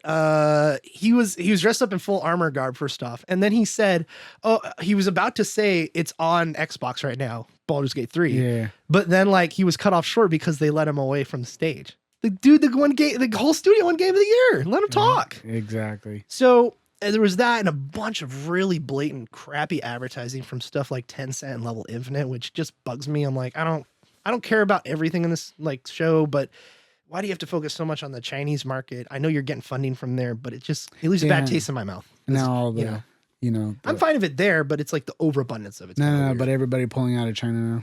Yeah, that's too. So this year they took that criticism and they channeled it through the Muppets with Waldorf and whatever the other old guy Muppet is. Okay, when I first saw them, I was like, why? Yeah, I'm like, why? This sucks. I hate the Muppets. But it played in really well. It played in really well. They were dogging on Geoff. Yeah. They were saying, oh, is that Hideo Kojima in the crowd? It is. Oh, yeah, oh wow. Hey, did you know him and Geoff Keighley are friends? Wow, that's amazing. I wonder if Kojima knows about that. Yeah, they did. They were dogging on the whole show, making fun of them. It was awesome. And I love the acceptance speeches too. I thought they were really good. Those who won did a good job. I think they did great at pacing this year. Instead of an overabundance of commercials, we got an overabundance. We got commercials, obviously. Like they have to pay the gaming bills. on AMD. I know, that was super annoying. It was just every other commercial. Yeah, it was like and arguably the whole thing's a commercial, but But dude, I thought they did an excellent job, a huge improvement from last year. The orchestra is always so much fun to watch as well and listen to. The flute guy. The flute guy was again back this year. Snoop Dogg. And Snoop Dogg, I was worried because every live show, every live performance they've done has kind of sucked to a certain extent, except for like the first one where they'd had, what's his name? Or second one they did, or third one. It was the guy, Mick Gordon, who did the Doom soundtrack. He played it live on stage and that was freaking awesome. Last year we got Herald of Darkness from Alan Wake 2 performed live, which half of it was performed live, but it was awesome to see. And if that was in this year's Game Awards, I'd call it a perfect Game Awards. I think they did a great job. But I think, David, what do you think of the Game Awards? Well, I didn't watch the whole thing, but so I watched clips of it. Yeah, I watched By the end of this podcast, it's gonna be just Frankie talking. I watched clips of it, and I went through, saw what all the winners of all the categories were, and all the trailers for what was announced. But I don't want to be too harsh with it. Yeah. Because, I'm in the presence of a couple of true believers here. And I'm just not an award show kind of guy. No. And neither am I. And this is about the one that I watch every year. Yeah, that's the same thing. Yeah, that's the one I watch. Like, on occasion, someone will be like, oh, did you see the performance, blah, blah, blah. And I'm like, I don't even watch the CMTs. I don't watch the Oscars. But, then there's memes going around. So you're like, I have to see what this is about. And you watch the clip of just that event or something, right? So like this is the one that I watch every year, and even like last year was meh. The year before was a little bit better, but again, Christopher Judge took over, and then everything else was cut short. And so it has its moments, but like this year, I was like, this is like a network put this together. Yeah, they did a good job. Really high. I remember saying that in like the first like 15 minutes. I was like, oh man, they did really good. It's like they got a really big budget for their 10-year anniversary because this is like top notch, right? It was something you would see on cable TV. Yeah. Well, like this is cable TV. This is definitely like the bastion of quality. And it's funny because like I get the negatives of it's a big commercial. What do you get? No. Like, and I get it. Like, we don't have to have this thing to make the gaming industry like relevant to the public or whatever. Like, oh, our game's been made into a movie, so the public's going to take it seriously. No, I'm not all about that. I just think that it's cool to have an award show. And I would love to see even more people do award shows. Award shows are fine. Yeah. I'm not a fan of award shows, but if award shows are the concept of award shows are fine. The problem is the way the clips that I saw of it, it just seemed like they were really trying too hard to sort of like be like, yeah, our industry's relevant too. Yeah, they always do that. It was just sad. When they shouted out the Fallout chick being in the audience. Yeah. I was like, what? Why? How is that relevant? Well, there's many things why it's relevant, but keep going. You're good. But, and it was just like a lot of the things where, it's basically like award shows in like for like film and music and television I hate to say it, but it's like kind of just all a big celebrity circle jerk. No, that is essentially what they are. It's just nice that we have our own circle jerk. Yeah, that's the thing. We have our own. Screw you guys. I got that from the clips I saw of the Game Awards. I got that vibe. It was like, oh, they're trying to like have their own celebrity circle jerk. I'm like, have your award show, but make it its own thing. How many times can we say circle jerk in a podcast? That's I think we're on a record right now. But the record was 2. And if you watched them when they started in 2014, 14, it was not even close to what this last one resembled, and it was very much a niche. You're like, good for you. It kind of sucks, but good for you, and I appreciate it. Like versus this one was like a high dollar, high budget, but like you said, they had a lot of plugs in there. It was like a pat on our own backs type deal, but at the same time, it was like. Also, 2014 was a really bad year. Yeah, but like me as a gamer, right, in the 90s is, you know. Can you imagine if 1997 or 2004 got an award show? Bro. Yeah. That would be awesome. Yeah, but it's just like we started, and I'm not even an old gamer, right? People playing on DOS and like having to like, had to load everything manually every time you wanted to play something. You know what I mean? Like coming from that, it's just nice because it was not mainstream. You were a geek, you were a nerd, you were like, it was taboo culture to be a gamer, and now we're like, we are just like anime. I'm gonna plug that in there, right? Yeah. Like anime is now pop culture.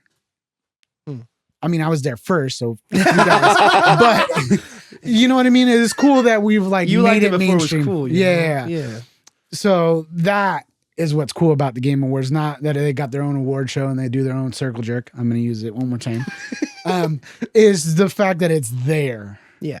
Yeah. And I mean, I understand that, of course, but at the same time, just don't watch it. Just take our words for it. Yeah. You'll be fine.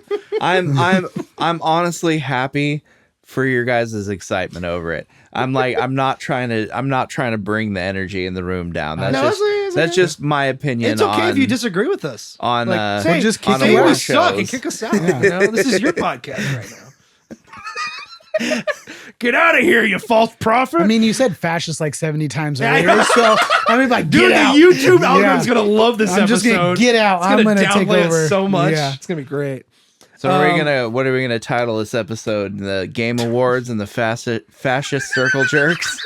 Oh boy, we're just not playing From Russia with Blood. We're not playing that indie game. So before we go, I want to go through the nominees and see what we think, and then we're gonna go through like what we would have picked for Game of the Year, that kind of thing. And some announcements. So, what do we want to get some announcements? Because yes, there's a lot of good stuff. That's one of the main reasons why this award show is so renowned.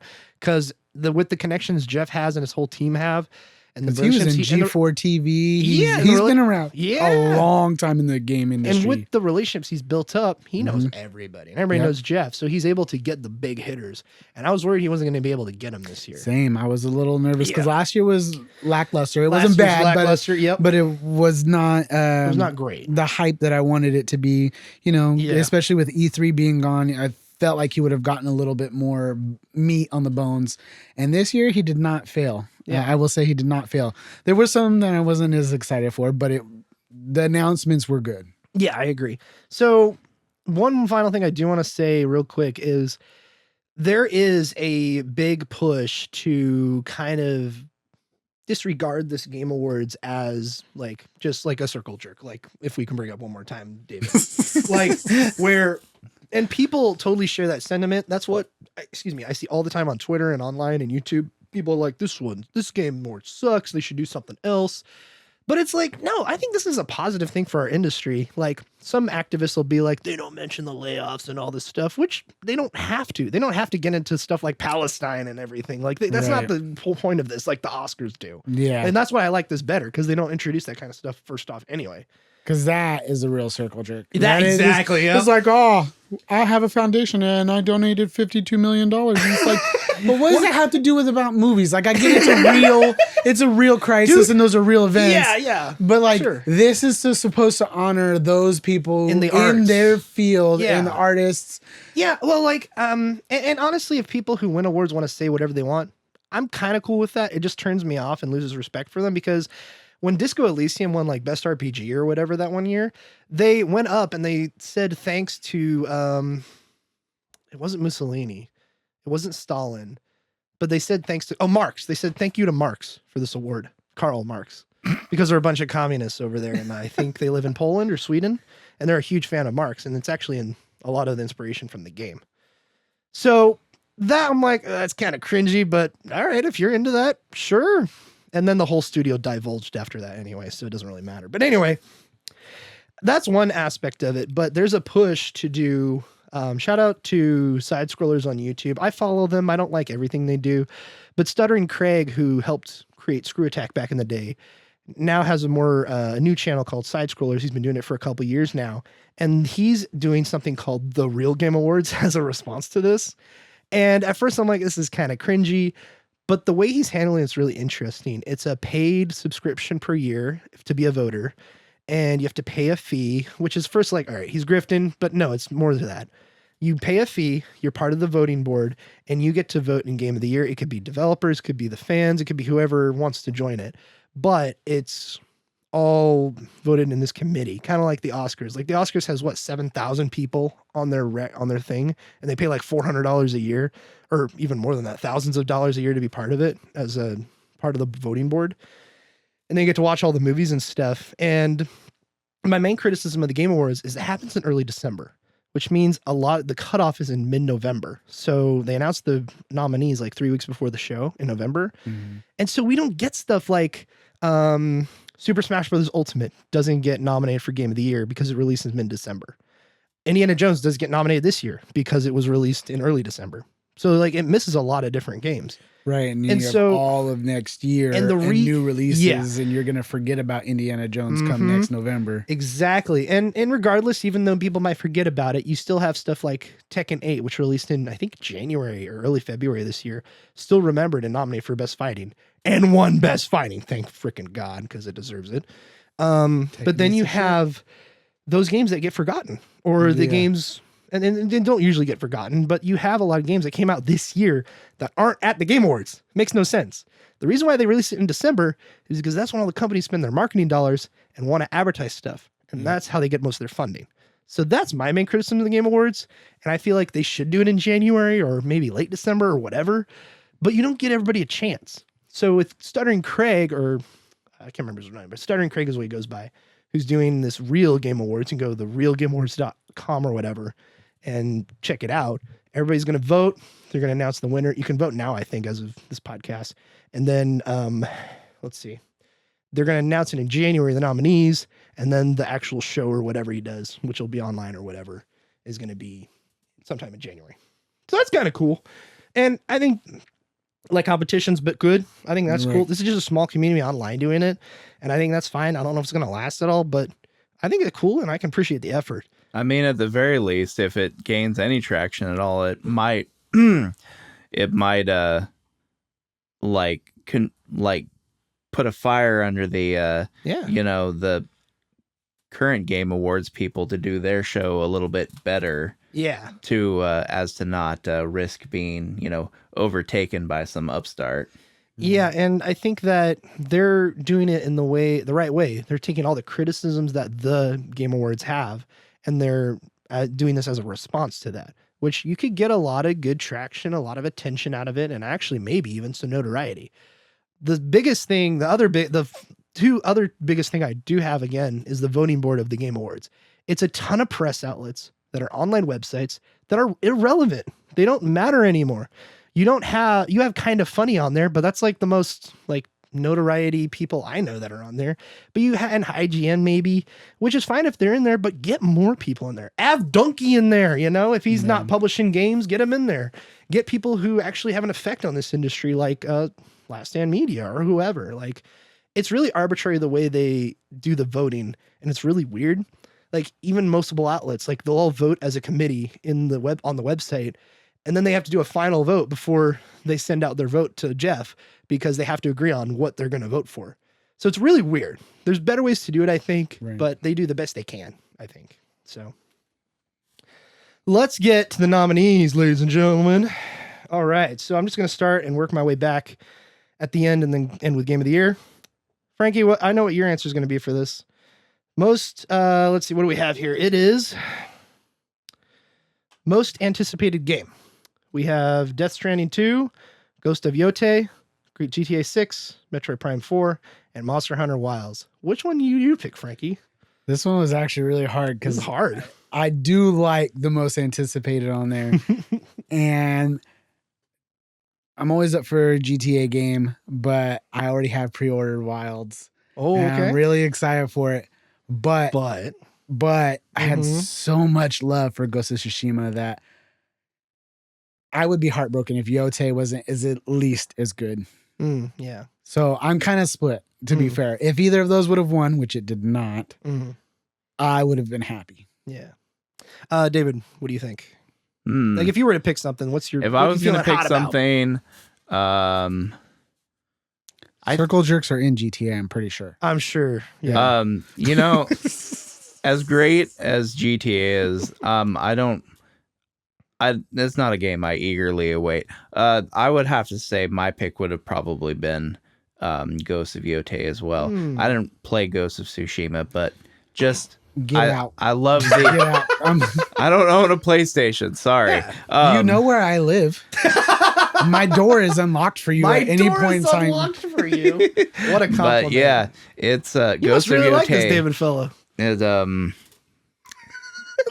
looks like a good game. Yeah, good game. And the way I treat this is like I didn't play every game this year, but I just go by what I would think when I'm voting.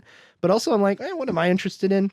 I don't really want to play any of this stuff, mostly because it's going to be expensive. But what I do say and what I'm hyped for to see is more what I'm thinking, and that would be Death Stranding 2.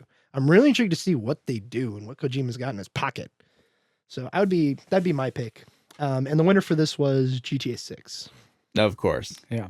I mean, that was... But to be fair, I'm going to do air quotes, mainstream games, GTA 6 would be the pick. Yeah, it would be the pick. And it's going to kill them. That was a no-brainer. That's because Rockstar is uncompromising in their brutality and their boorishness for their story and their games. They're like, you know what? Take-Two owns us, but we also operate 100% independently. Yeah. Like, we're going to do what we want. We don't care about release deadlines. We're going to... And, like, Rockstar very seldom throws out a game that you're just like, this is trash. At worst, you're like, oh, this is okay. If they ever release games. Yeah, exactly. They'll sit in development for 15 years. But you know what I mean? When they finally get it out, you're like, they did it again. Yeah. All right, best adaptation. We have Arcane, Fallout, Knuckles, Like a Dragon, Yakuza, and Tomb Raider Legend of Lara Croft.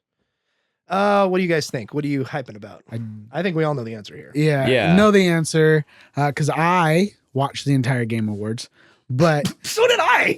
Did you? I sat. Now here's the thing. Okay. Another reason why I didn't. I know I was looking at you, but I was a dig at David. Okay, everybody on the podcast, listen. The reason why Frank is kind of peeved at this is because he invited me to go watch it with him at his house, but then he just told me I was so dang tired at the end that I was almost sleeping, and I'm really glad you didn't stop by.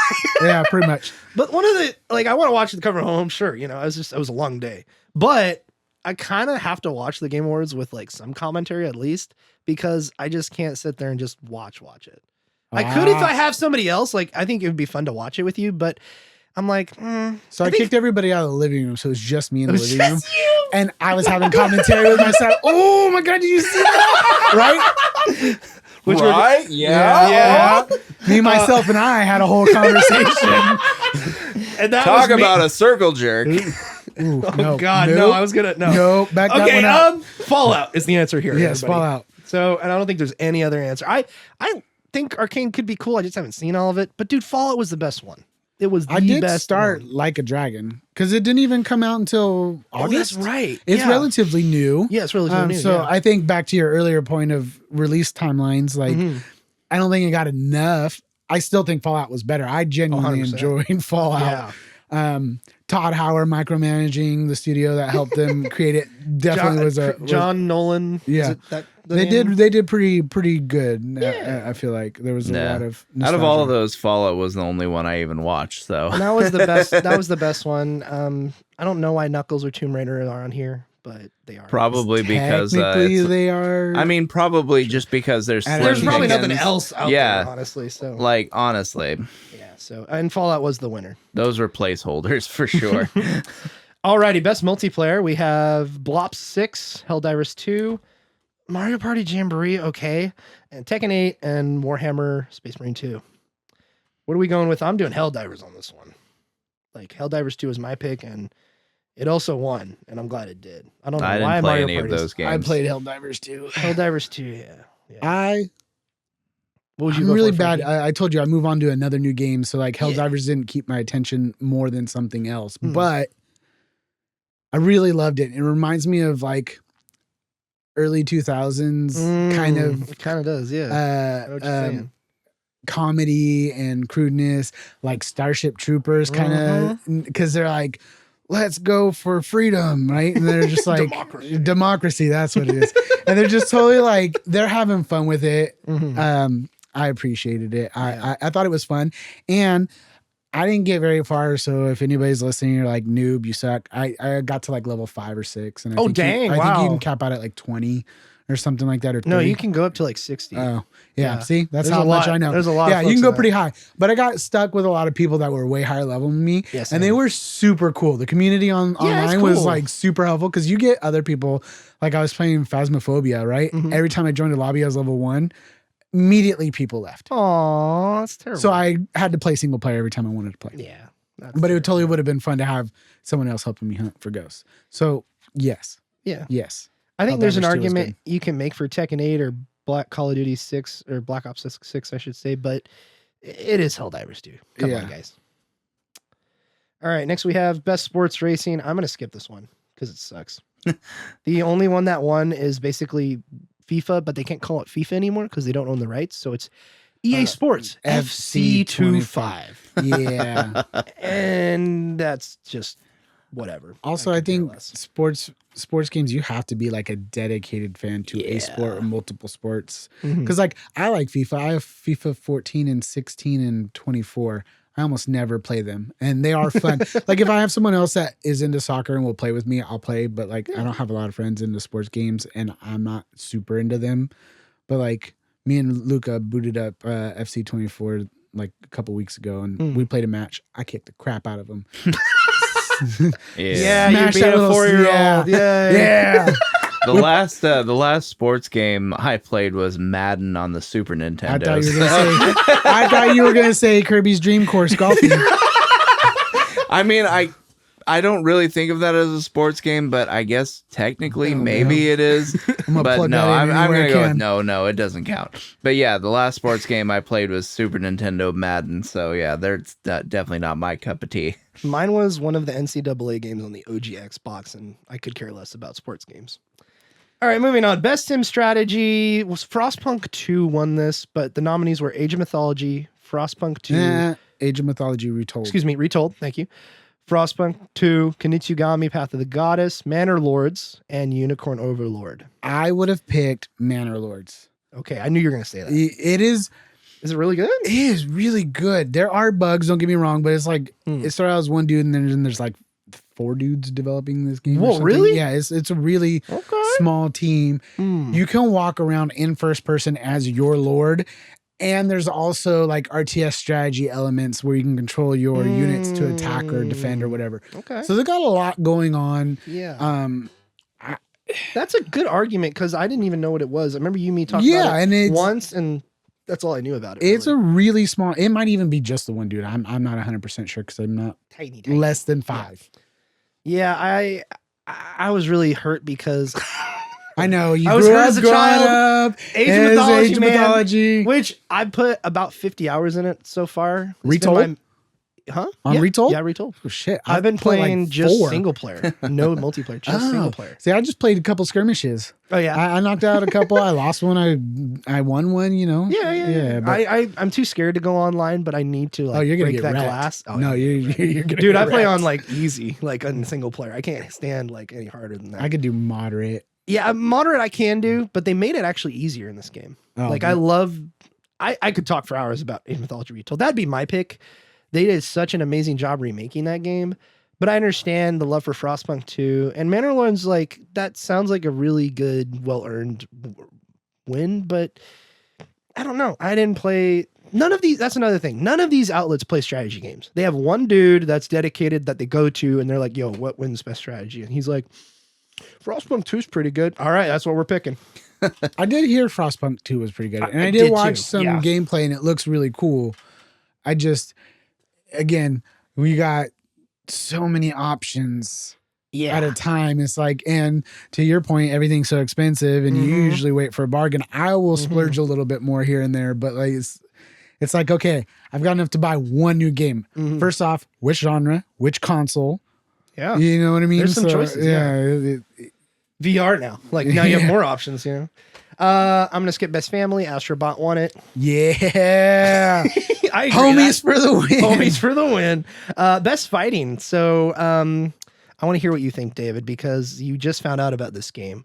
And the nominees were Dragon Ball Sparking Zero, Grand Blue Fantasy Versus Rising, Marvel vs. Capcom Collection, Multiverses, which is, I don't know why that's on here, and Tekken 8. And Tekken 8 won it. But what would we pick? Definitely not Dragon Ball Z Sparking Zero. I don't even have to play it to know that game sucks. What? Both of you get out. No, that's not me. Why Okay. I don't have this opinion. This is David. Get out. Okay, so Get out of here. So you played the Budokai games, right, Frankie? Yep. Okay. Budokai 3 was the shit. I'm gonna go take a bathroom break. I played the ever-loving shit out of Budokai 3 as a kid. Yep. Loved it. Okay, but when they went to Budokai Tenkaichi and they did that weird like perspective shift, I just couldn't get with it. Yeah, no. Okay, so couldn't get with it. Someone told me that Sparkling Zero, was Sparking, yeah, was an homage to Budokai, and I was like, oh, this is it's cool. the fourth game in the Budokai Tenkaichi series. But that's why I said it sucked. I was thinking Budokai 3, right? And you get to fly around the planet and then land in a zone and do the battle or scene. Yeah. Okay, I was excited for that. Okay, not what happens. So I was disappointed, but I don't think. So you played it? I have it. Oh, you have it? Okay, Yeah. Gotcha. I played like 12 hours. I got my ass kicked by my friend Cam, dude. Cam, Cam plays fighting games and he kicked the shit out of me. Riley got addicted to it for a minute too. Yeah, I heard he was playing a bunch of it. He was playing online, man. He did pretty good. I came home, he was like, oh, I keep getting beaten up, right? And I was like, oh, because you suck, right? And then I got home from whatever I was doing, and he had been playing for hours, and he was like, yeah, I won like almost all the matches now. I'm like, oh, okay. He found the OP character. Yeah. So no, but as far as like fighting aspect, the game is really cool, and it has a lot of aesthetics to it, because you can get like really different skins and characters and versions of them and stuff like that. And so the community is like cool. really hopping on this game. Yeah, there's nothing wrong with the game from like a total design perspective. More like Budokai, you're gonna want to play Kakarot. That's Well, the that's the newest thing. of it. Yeah, that's right. That's the thing. There's nothing wrong with the game from a total design perspective. It's just as like for me personally, I just could not get with the Budokai Tenkaichi games. And I tried. I played both Budokai Tenkaichi 1 and Budokai Tenkaichi 2. So the fact that this is the fourth in the series means it's an automatic no-go for me. I'm just saying I have it and you know where I live and my door is always open to you. The door's always open, David. Tekken 8 won it. I don't play fighting games. That seemed pretty cool. I hear a lot good things about Tekken 8. Tekken is the community. The shit. It's really good. Tekken 7 was good, so I can only imagine that Tekken 8 would be better. Yeah, me and it was Soul Calibur 6. Me and my buddy made Shrek as a custom character. That was awesome. Yeah, but I heard great things about Tekken 8.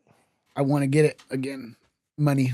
Yeah, compared it'll to be other on options. PS Plus in a year. Let's be real. I know, but by That's then they'll Street already Fighter on 6 number will 9 or probably be at the 10. I got to get it soon because I do want to play. Yoshimitsu is my character. Robo dude with the samurai sword. Come on now. That's what's up right there. Okay. All right, best. Heihachi is Heihachi's too bulky. He's just hulking and he lumbers around the damn arena. He does do massive damage if you can connect. Yeah. All right, best RPG. We have Dragon's Dogma 2, Elden Ring Shadow of the Urge Tree, Final Fantasy VII Rebirth, Like a Dragon, Infinite Wealth, and Metaphor ReFantazio. Which one, by the way? Yes. What do we got, David? What would you pick? So that was a whole lot of words. Yeah. It's the best RPG, by the way. Yeah. I don't think. Like I didn't play any of these, but I didn't play any of them, and also I didn't You guys really are the like. worst type of nerds. Well, okay. Anyway, playing Magic. hold on. Frankie. So even if I don't play a game, like if I see enough of it, like coverage of it, and like other people playing it, I can halfway form an opinion about it. David's super brain all of a sudden goes into its own CPU mode, and he generates the game in his mind, and he plays it without even touching the console. No, Frankie, I get that's at least called autism. Anyway, with these, I just didn't pay enough attention to any of them, so I can't even begin to form a halfway opinion. So really, I can't pick one. Same for me. I heard amazing things about Final Fantasy and Metaphor, and that's about it. So, I mean, Metaphor was the guys who made the Persona games made a fantasy game. That sounds pretty cool to me. But I mean, we I've all seen clips, we it all looks know cool. the winner, though.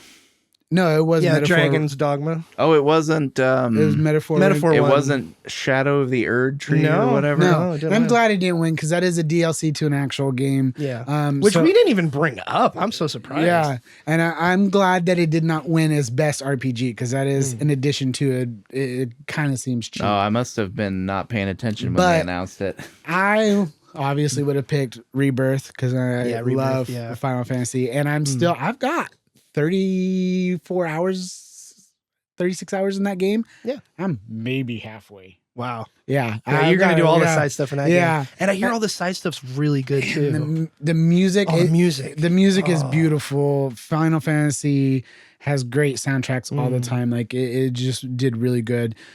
But I would have considered Dragon's Dogma, and I've only played about 5-6 hours of it. Okay. It is the That's closest. a tough game to get into. It is. The first one was really weird, and I didn't actually get into it until a year or two ago. And I think Jacob and Tom were like, oh yeah, and they were talking about it, right? And Tom was like, you should get it. I was like, oh, I have it, and I've never played it. I was like, it just seems like an older game. It was weird, right? And he was like, no, it's definitely weird, but it's cool. So we started playing it, and I got it. And then of course they announced Dragon's Dogma 2, so I got kind of excited for it. And Cam was bringing it up, and he's like, dude, this game's gonna be great. It's as close as you can get in a game, not VR, like being in the world of something. Okay. Because you walk into the town, they're not overly lively because it's a tiny little village, but there's NPCs there, they interact with you. You get random side quests like by walking through and hearing things, and then you spark a conversation with them. But then you have your pawns. I think that's what they're called. Yeah, pawns. Yep. And they're like active party members. So like you're adventuring, like multiplayer, but not. Multiplayer, yeah. And you can use your friends on your friends list to use their pawns. Yeah, that's super that's cool. as close as you can get to playing multiplayer. But like the level of mechanics in the game without making it impossible on like a controller is really cool. Cause like you can grapple and grab onto a monster, climb up and be stabbing them in the neck or doing weird shit like that. You can combine like magics as they're being casted. Like there's a whole lot of game in there. So like, if Super Final cool. Fantasy didn't win, I would have been more than okay with Dragon's Dogma. Yeah. It's beautiful, it's complex, it has a story, like it had all the right stuff. And I haven't seen enough of Metaphor to but you know, Personas are good games and they have good stories, but like my picks would have been 7 and Dogma 2. Yeah, I remember hearing Dragon's Dogma 2 coming out, and I hear the huge, like, everybody talking about the first one, how good it was. And I still need to play it. I do want to play 2 eventually. But yeah, I would probably motion to probably Final Fantasy, honestly, besides that. But I heard amazing things about Metaphor and how when it won, people are like, that's well earned. Like they deserve it, you know? And there's a lot of good RPGs this year. Tons of them. So, but anyway, let's move on to the next one. We have action adventure game. We have Astrobot, Prince of Persia Lost Crown, which I'm so glad got nominated for something. Silent Hill 2, Star Wars Outlaws, why is that there? And Legend of Zelda Echoes of Wisdom, why is that there? So what do you guys think? What'd you pick? Yeah, I mean, it seems like Astrobot's kind of the clear winner in that category. Echoes of Wisdom could have been cool, but from what I've seen, the concept isn't super well executed. And I think I agree. I also think I don't know why Star Wars Outlaws is here. I hear it was a good game, but not a great game. I feel like there could have Let's been be better. honest, they probably paid for the spot. Right. I feel like the journalist didn't play anything else that fit in this category, honestly. But Lost Crown, I think it's cool that it's here. Definitely wouldn't win. And Silent Hill 2 is an interesting pick, but yeah, A remaster. I agree that Astrobot's here. We can talk Silent about Hill that 2, I think, would have been the closest contender. Yeah. Because from It's what like I've most seen, it's so high quality. from what I've seen Yeah. of Silent Hill 2, like they did a really good job on it. Yeah. And like they updated it, basically brought the game into the modern era Yeah. in a way that most like remakes don't seem to be able to achieve. Mm. And they have a tagline for each one. Like there's best action, and then there's best action adventure. The action adventure says for the best action adventure game combining combat with traversal and puzzle solving. That pretty much makes Astrobot the winner here, I'd say. What do you think, Frankie? Yeah. Yeah. All the homies helped me get there. Yeah. Yeah. And Well, then- I mean, they had to put Echoes of Wisdom in that list because It's a Zelda game. Because Zelda is the quintessential action adventure Right. game. Yeah. Unfortunately, Echoes of Wisdom seems half baked. And then best action is right after this. It says, Astrobot did win, by the way, best action adventure. And then best action game says for the best game in the action genre, focused primarily on combat. Our nominees are Black Myth Wukong, Blop 6, Helldivers 2, Stellar Blade, and Warhammer. This could have gone a number of ways, I think, No, because it could not have. well, okay, look, I want to hear what you think because you've played Black Myth Wukong, and I want to hear what you think, which did win this category. But dude, Warhammer 40K Space Marine 2 and Stellar Blade and Helldivers 2. Yeah, those it are was some a good. freaking It was. awesome This action was an games. actual genuine This is a good year list. for that. But like Yeah. this list, I feel like is pretty accurate. I know Yeah. you harped on like, oh, different people and the board of committee. Yeah. This is a genuine good one. list. Yeah, good list here. Yeah. But Black Myth Wukong won. What do you think, Frank? Duh. Duh. Have you beat I just want to remind. No, hell no. Oh my god, I wish. Okay, so I want to start with Yeah. when this got announced in what 2017, 2018. Something like that. I think 2019? Yeah, somewhere in there. Okay. Yeah. And it was only at the Beijing Game Show and other, my brain is going dead. Not many people report on it, No. but one person did. What do they No? call newscaster people? Like Journalists? journalists, yes. Okay. But From the press, websites. Press. Yes. Thank press. you. Okay. Okay, we Sorry, got it's there. a process. We Yeah. did it. Whew. There was so much press coverage that was there that was not Chinese. They were outside media sources. It got so much hype that literally, I think it's like within the week, Game Science had to go and hire Yeah. people to start porting it to other platforms and translating it. That's how much hype there was. I remember watching going, we're not going to get this and I'm going to be so mad. I'm going to learn fucking Chinese. I remember you saying that. Yeah. I'm going to learn Chinese. I was Like I like- said, I would learn Japanese with Ghost of Tsushima. Oh man. I did take Japanese in one and Never two. mind, you did. You're correct. You did take Japanese. Um, So anyway, but well oh deserved. my Well God, deserved. it is beautiful. It is a beautiful game. It has all the right elements. Like I hate that we use Souls like now because it's Yeah. quintessential to that. That, But that is yeah. what it is. But it's different. But it's different and Yeah. better. I like it because it's challenging. But like Souls was like beat you down and grind you down, and that is it. That is what you're paying for. It was BDSM of video games. You got paid to be tortured. And it sucked. This one is like challenging and it can be frustrating, but at the same time, like I remember Lane came over and we were playing and he was like, I don't even know what that is, right? And I was like, sit down. And we started playing. He's like, all right, I'll give it a try. We both got our asses kicked. Like we'd pass off the controller. I was like, oh, the controller's hella clammy. And then of course I'd give it to him. He was like, yeah, dude, it's hella clammy. Like, cause you're sitting there trying to not die and dodge and like do your abilities. And I died like 15 times and it was frustrating, but you get that much more closer and it was, the translation sucks. And I don't think that's any one individual, but when you watch like Dongwo, like Chinese anime or any other type of thing that's translated from Chinese to English, there's always grammatical errors because they don't use like he, her, him stuff. So when they translate it, they add them in, and sometimes it's a Chinese company doing it, and they're like, oh, it's the wrong pronoun. When it's a her, they say him. That sounds like David, sorry to interrupt, Frankie, but it sounds like the Starship Troopers anime you and me watched. A little bit, just a little bit. Yeah. So like outside of that, the story's good. We already know how I feel. The boss fights. Yeah, the boss fights. Oh, and my call out to Remnant, right, is it had pieces and cogs that kind of fit together to make things unlock. Black Myth does that too. And it like you have to defeat optional bosses in certain orders or get certain things, or you lose them and you have to play all the way through again to get it. Yeah, but they're no way. Like if you kill this boss is no longer available type deal, or if you use this item to do all the other things first. Like the very first area you go to is the forest, and you have to ring the bells in the right order, or you don't get to fight the first form of the first boss guy. And really, I happen to have just done it because I'm a side quest hoe, and so I randomly do all that type of stuff. Yeah, I did it in the right order, which was fantastic. Nice. It does follow the level, luckily, mostly. So hopefully you don't mess it up. But just stuff like that. There's a lot of care. Yeah. And you. And it also does something different that the genre of quote Souls-like does. Yeah, no, it's a fantastic game. I only moved on because I tried Stellar Blade. Stellar Blade is very it's very near based. Yeah. And that's what's cool about it. It's very fan servicey, so I hope you like your girl in skin tight spacesuits. Yeah, I do.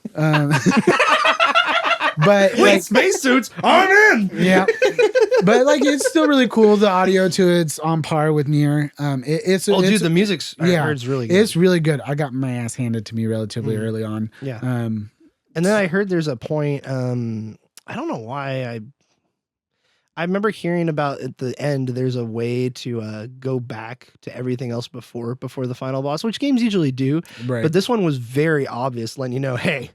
Just so you know, you cannot go back at all once you get past it. Yeah. Which isn't a ton of games, but for some reason it just stood out to me in this one from what I heard. So and the last one was Helldivers 2?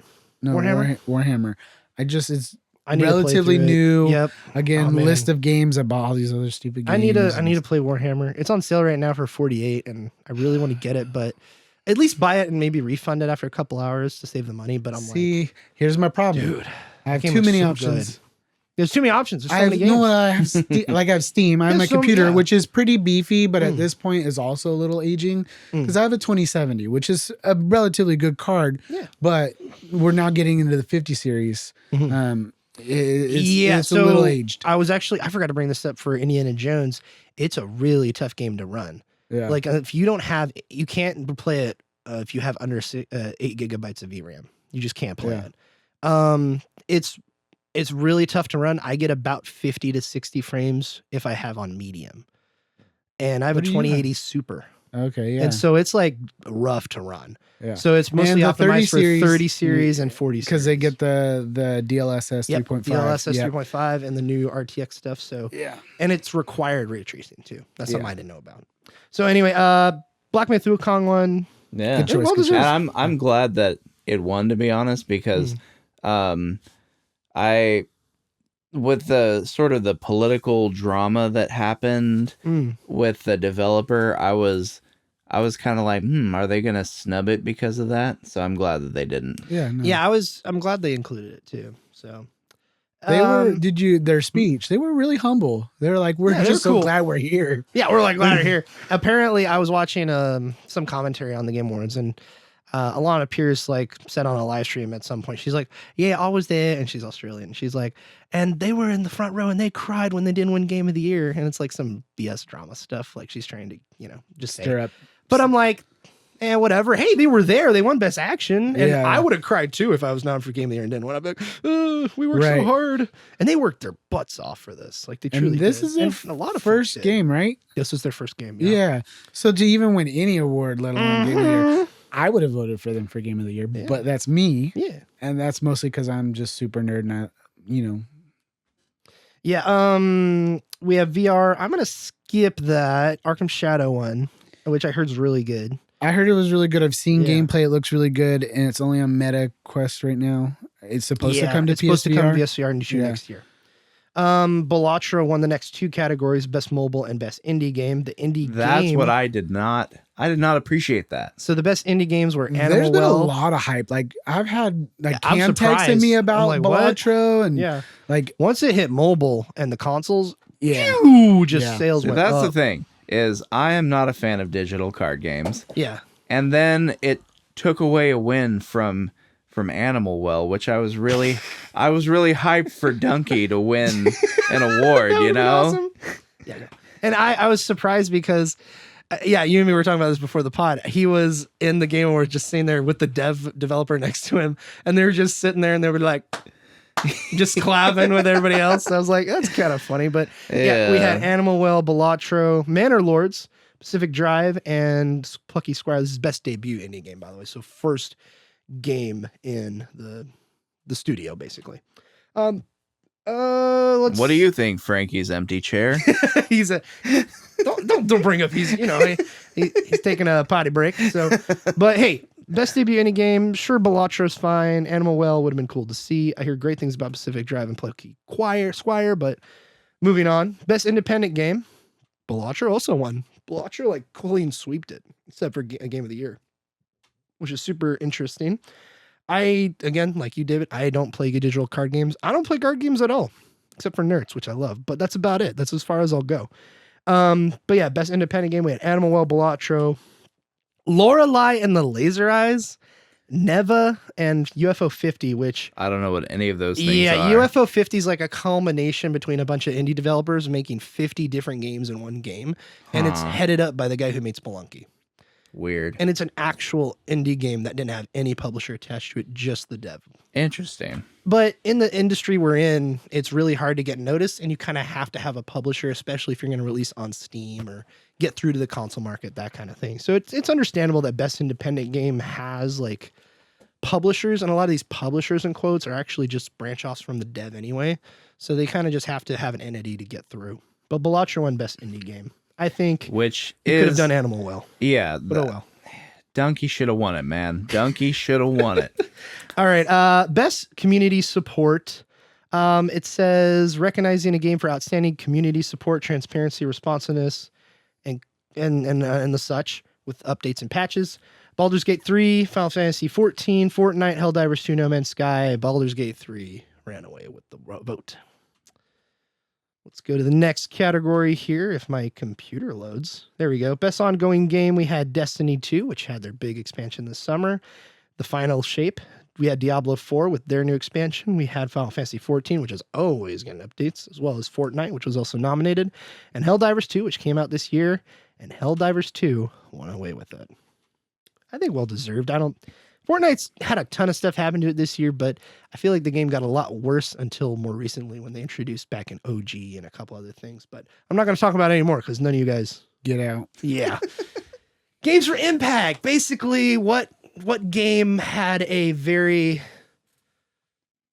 I'm just going to say it like more I don't know how to say. David, you describe what the best games for games of Impact is. It says pro social meaning or message. So cultural impact. Yeah, basically. cultural impact. Yeah. This is basically like the best message in a game or whatever. For the wokest of the woke. It could be described as that as well. Yeah, well, I mean, we'll see. I'm gonna skip it. Like Neva won, which is the guys who made Gris or Gris. Well, what are the nominees? So we have Closer the Distance. We have Indica, which actually looked really cool. Neva, Life is Strange, Double Exposure, and Senua's Saga, Hellblade 2. Okay, I don't care about any of those. Frankie, what do you think? I've only ever played Life is Strange, but the first one. Yeah. Wait, no, I think I have played the first Life is Strange. Yeah. But yeah, that's basically This is like it. the 5th game in the series. Yeah, they've actually done a lot pumped of out them. quite a few of them. Indica looked really cool. It's like a mix between live action and game. And it's like you're a nun or something in like the 30s in Europe. And it's like ethereal and psychological, like mind effery stuff is happening. Looks pretty cool. Yeah, I play RPGs to escape reality, not be to a different reality. Yeah, not an alternate reality with a social message tied to it. I wanted to play Neva just because it's the same people who played Gree, like a very artistically side scroller, and the new one looks cool. But sure, it was pretty. I'm gonna skip accessibility. Best performance. I don't. Do any of you guys care about best performance? I feel like I should remember who it was. Well, we have Brianna White, who played Aerith in Final Fantasy. We have Hannah Tale, who was the chick in the New Life is Strange game. Humberly Gonzalez from Star Wars Outlaws. Luke Roberts, who plays the guy from Silent Hill 2. Right. And Melina Jurgens, who is the main character in Hellblade 2. And Melina Jurgens took it. Yeah.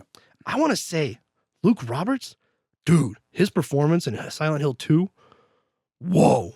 Like, whoa, bro. Someone wanted to skip it. He has Holy cow. I do, but we got to keep going. So Melina Jurgens won it. Best audio design, we had Astrobot, Call of Duty 6, Final Fantasy 7, Rebirth, Hellblade 2, and Silent Hill 2. Hellblade 2 won it. Audio design is weird for me. I don't know enough about it to really have an opinion on it. Yeah. All I know is like best score in music, which is our next one. Yeah, well, audio design, sound design is like the things that aren't it's the music. Cohesiveness of all the audio. So like the jumping noises, if I understood it correctly, and the attacks and everything else that is audio that isn't the background music. Yeah, which is, I mean, the sound design is just as important, sometimes even more important than the actual soundtrack. Astrobot, I'm just telling you.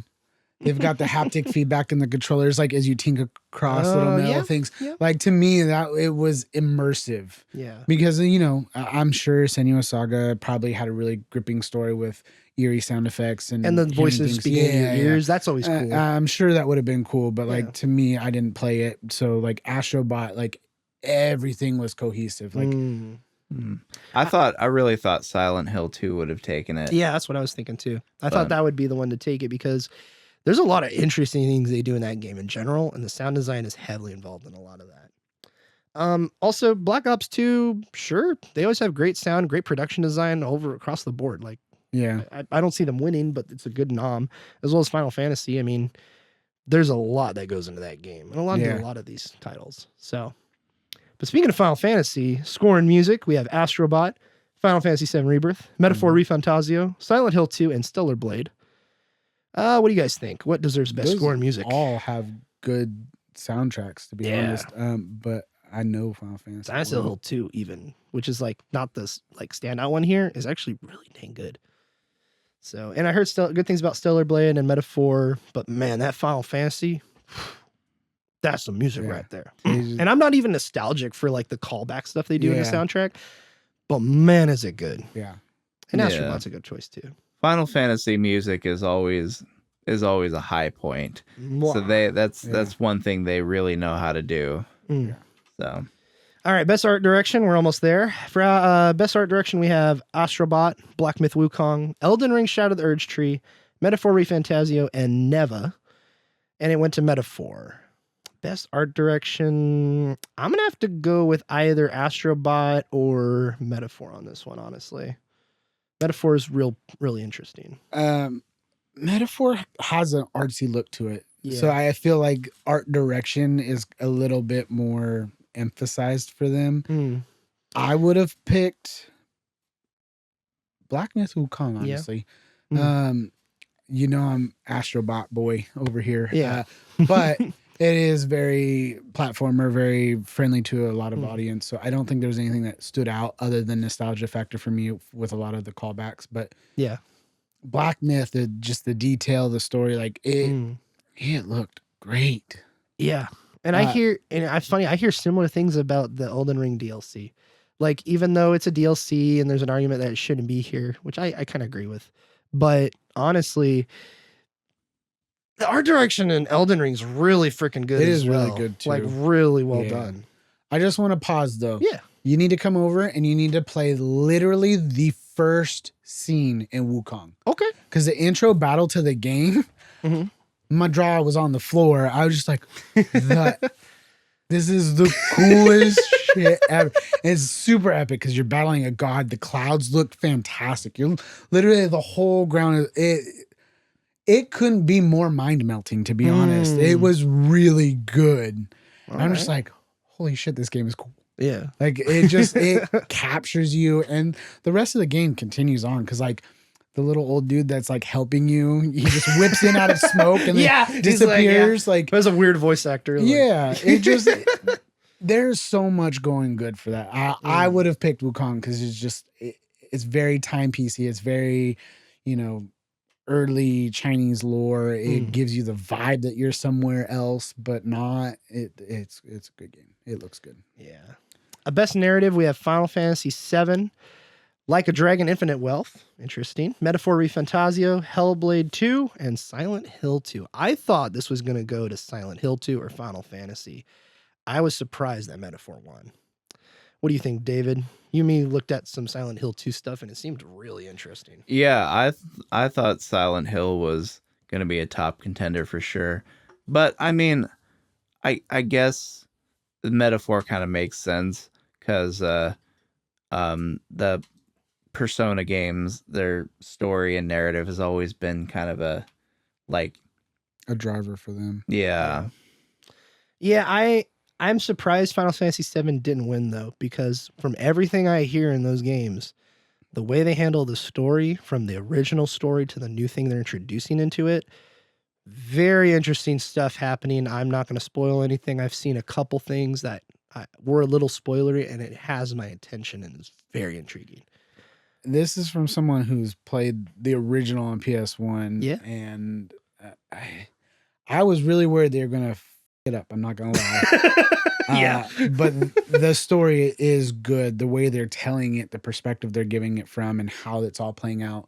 I think with the technology, and if you've seen Advent Children or any like the movies, right? I've seen that. For me, playing the original ones as a kid, and I'm like, dude, what is going on? Because like some of the story doesn't line up. Yeah. This makes it so much more cohesive. Oh, okay. Like, because there's bits and pieces I don't think exactly lined up from the original Final Fantasy VII and like Advent Children and stuff like that, right? Like they tried to expand on it, but like for me, it was very disjuncted. It was not connected. I'm like, they just skipped to this and it feels like they did this, but like playing 7 Remake and Rebirth is so much more fluid. And they did good by the original 7. So like I would have thought 7 would have won because it's not just a remake, even though, it's called Remake and Rebirth. Like they did really good about retelling a story and being true and creative at the same time. Yeah. Everything I hear about Rebirth is that all the side quest content is worth playing. Oh yeah, I've been playing and is like 100% worth doing, which makes me interested to see the story in Metaphor, because in Metaphor, it's really heavily like political, and these nations are warring, and very kind of self-referential, but in a very tasteful way from what I've seen. Like it has a lot to say about some things. And I hear the story is just fantastic, and the characters specifically. So it's a hard pick for best narrative, I'd say, for between those two for me. But let's do game direction, and then we got game of the year. So game direction, this is the one I always look at: creative vision, innovation in game direction and design. We have Astrobot, Balatro, and Black Myth Wukong, Elden Ring, Shadow of the Urge Tree, and Final Fantasy VII Rebirth. Wait. Hey, conspiracy time here. Okay, yeah, go for it. Is Balatro a Tencent property? No, it is not. It was made by one dude. Okay. I think so. Yes. Local Thunk is the guy's name, and it was just one guy that made it. Okay, all right. So conspiracy averted. Debunked. Astrobot ran away with this one. Yeah. Best game direction. I feel like Wukong should have got it, though. Honestly. I feel like Wukong could have won it. I feel like the best direction is like your overarching goal. Yeah. And I think as a Western audience, aside from someone who's really, I like Chinese lore, Japanese lore, mythology, all that type of stuff, right?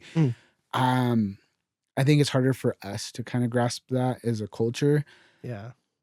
But like Astro Bot had a clear vision. They wanted a platformer with They wanted to advertise PlayStation. Right. Right. But like it was very cohesive in like we want you to remember these things. We want you to remember things we haven't brought back or might not bring back or you know, everybody's favorite. And it was really cool to see all the homies and their little costumes and the different worlds. It was very cohesive as a direction, I think. And in terms of game design, like the 3D platforming, the stuff they built up in the VR games to this, from all I can see, it's like it's really well done just by even looking at the game. Yeah, no, it was very cohesive and good.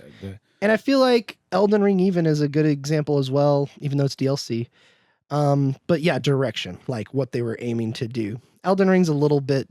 It's a DLC, and then Final Fantasy Rebirth is a sequel. So I feel like when we get the next R-word Final Fantasy VII game, right? R-word Final Fantasy VII game. I gotta say it one more time.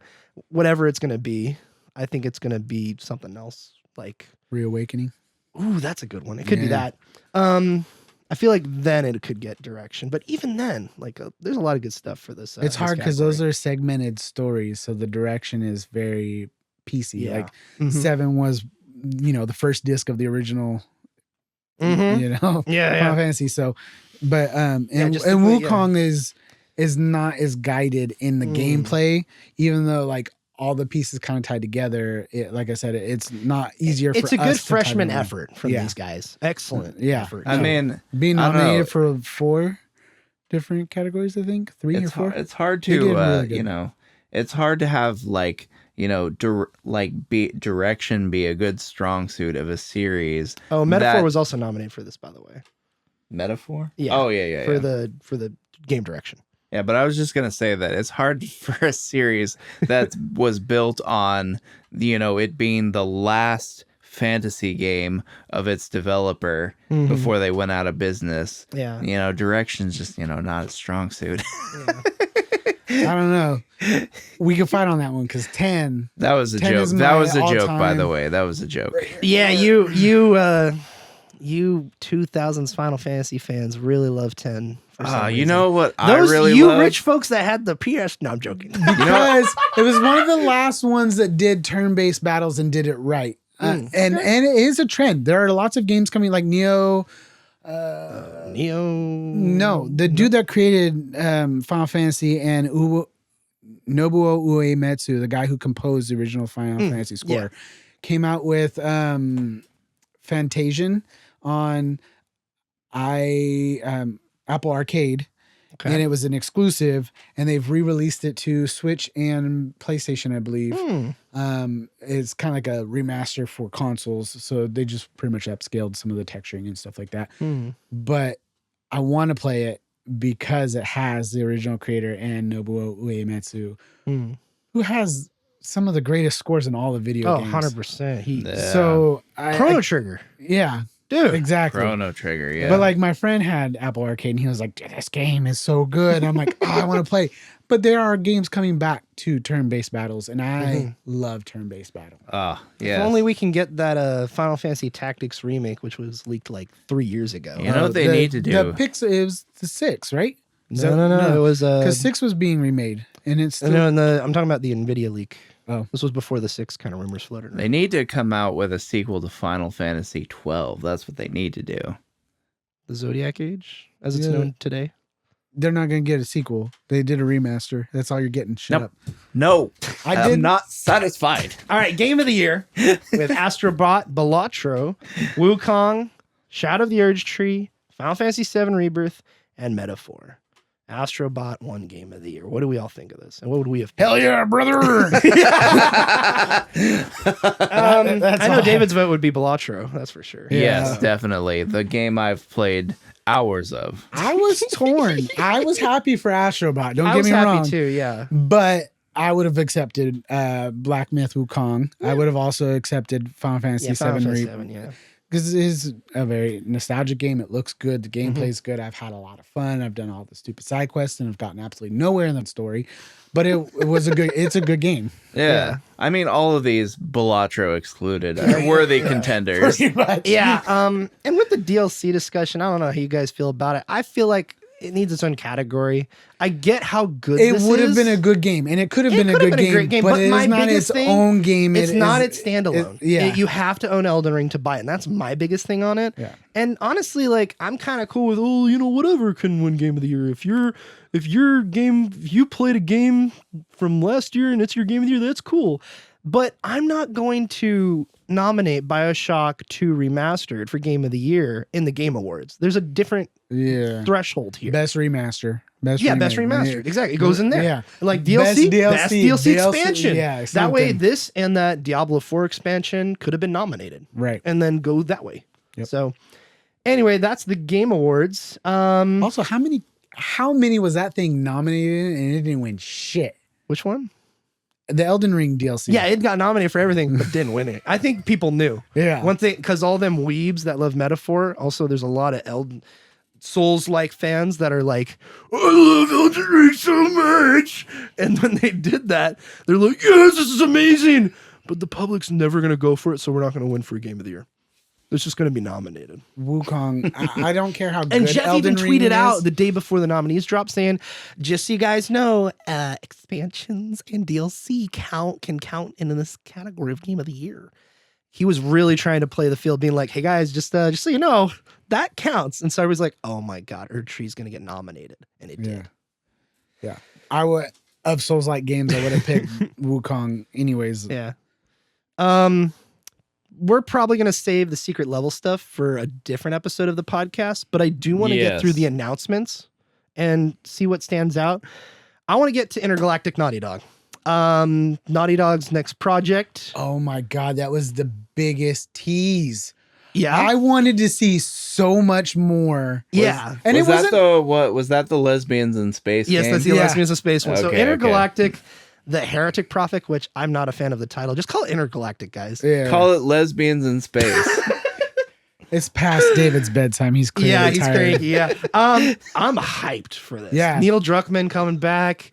He's working with Trent Reznor and like another fella to do the soundtrack. Yeah. And I'm like, okay, I could swing with some of this. I'm thinking this is going to be somewhat like Remnant, like a third person, not RNG, but like that type of looter, but multiple playthrough type deals. And all we got was the tiniest little glimpse. Like it was a decent long clip. It was like 45 seconds or something, which is long, but it also didn't show shit. And it made me want to be like, what's next? This ain't coming out probably till right before the PS6 comes out. Yeah. Like 2026, 2027. That's probably when we're going to get it. It's been worked on since 2020 after they wrapped up Last of Us Part 2. They had a separate team working on factions. 2-3 more years. Yeah, 2 or 3 more years. Yeah. So they had factions, Last of Us factions, like the multiplayer live service thing that got canceled. Yeah. It got canceled. They were going to do a brand new live service game about it, and that got canceled. So they had that team working on that and Neil working on this. So I'm probably positive that they're going to repurpose the work they did for factions into Last of Us Part 3, because all that work can't just go to waste and the improvements they've done on the like Last of Us concept. So that's my theory, but I'm excited for Intergalactic. So moving on, we had Witcher 4 announced, just a reveal trailer cinematic. It also said at the bottom of the screen, running on an unannounced NVIDIA graphics hardware or something like that. So it's running on the 5 series. That was my tummy. I'm sorry. Oh. I was just excited about The Witcher. I am excited about The Witcher because I was pretty hyped. And I know there were some people that shit on Witcher 3, but I thought Witcher 3 was really good. It's amazing. Yeah, Witcher 3 was a great game. Yeah. I don't know. But I feel like... Yeah? I don't know. Tell us how you feel, David. David actually did play this game at my house. He played 3, and I played a little bit of 3 too, and it's amazing. I actually bought Witcher 3, so like I actually invested some time into it. Really? Where? Yeah. Who is this David we're talking you bought to? Witcher 3? When? I mean, that was 20. how many years ago after was you that? played it at my was house? like almost 10 years ago now.